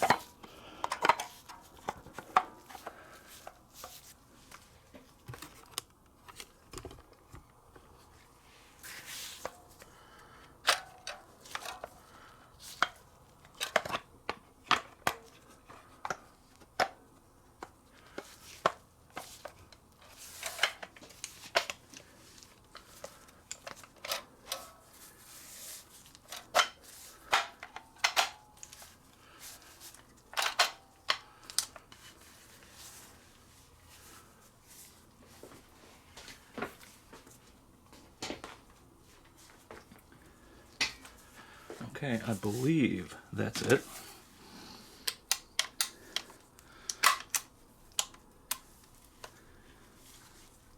Let's try it again with the end cap.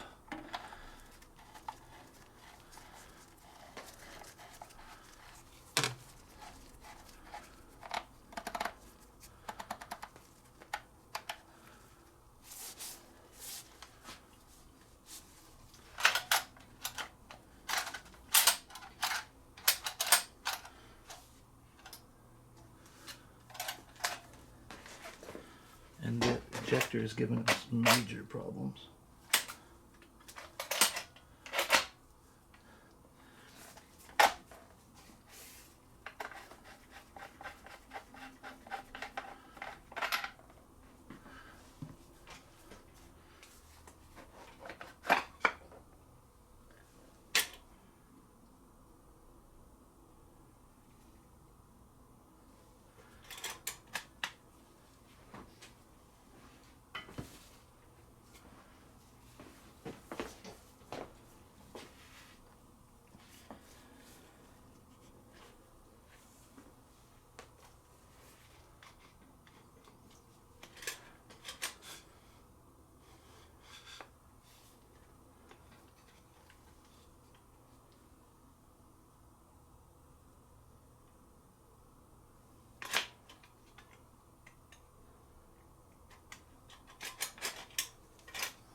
Okay, we're going to take the trigger housing back out.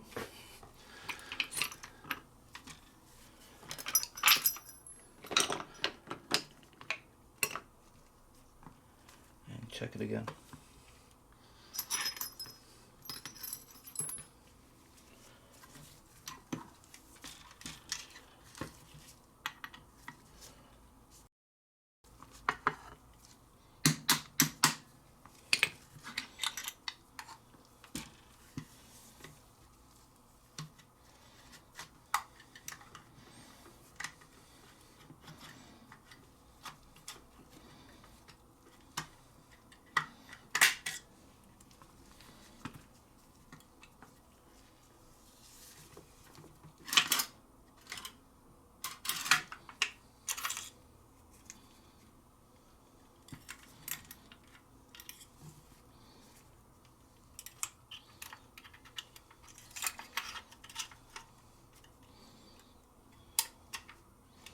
Okay, I suspect that ejector was installed in reverse.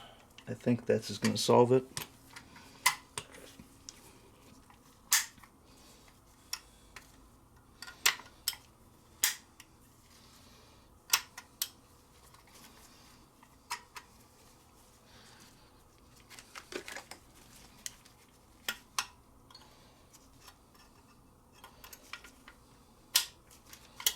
Okay, that should be good.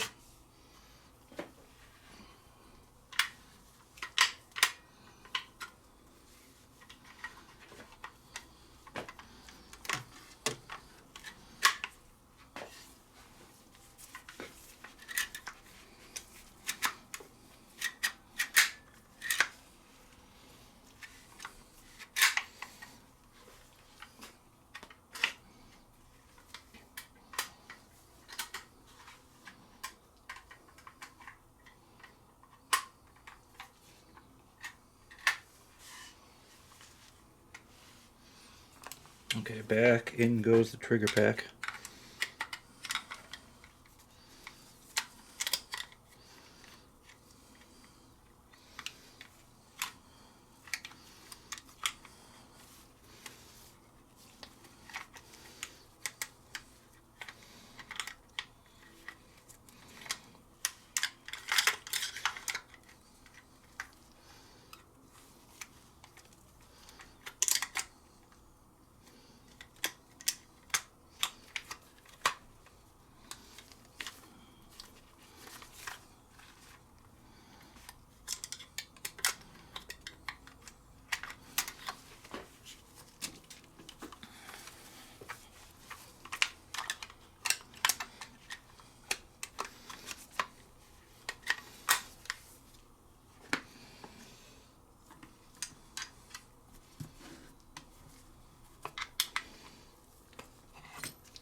All right, here we go. I'm pretty sure it's right.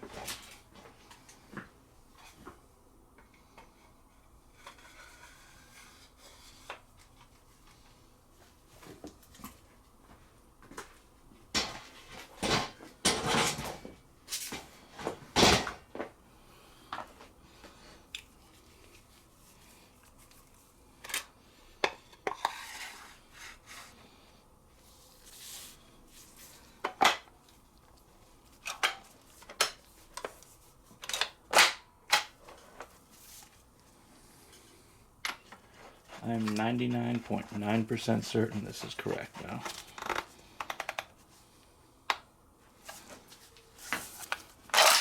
I like that.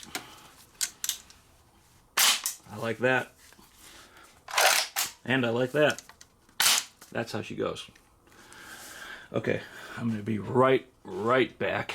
Grab some snap caps and we'll see how she actually feeds. I'm going to make you wait right there.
Okay, we're back. Those are snap caps. Winchester 140.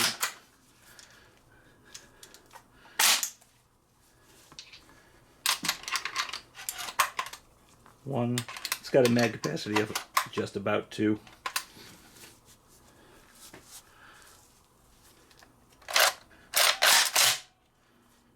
Safety off. Fire. Trigger to the rear.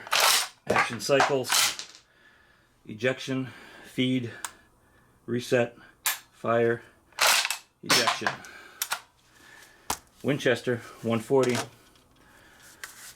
That was a well-earned $90 DCOA. And this gun will bust clays as long as he keeps this thing as long as he keeps it clean.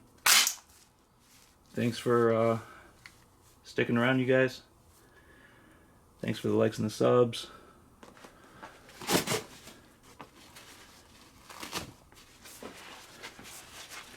That was a pretty good one. You guys got to see me get hung up a few times. If you're going to be in this business of disassembling guns you've never seen before, that is what you can expect. You just got to be patient.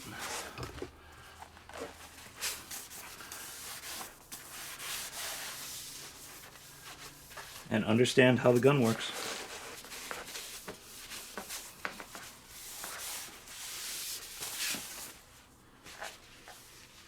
Winchester 140 1400. A little bit of book review in the middle or beginning there. Thanks for sticking around, you guys.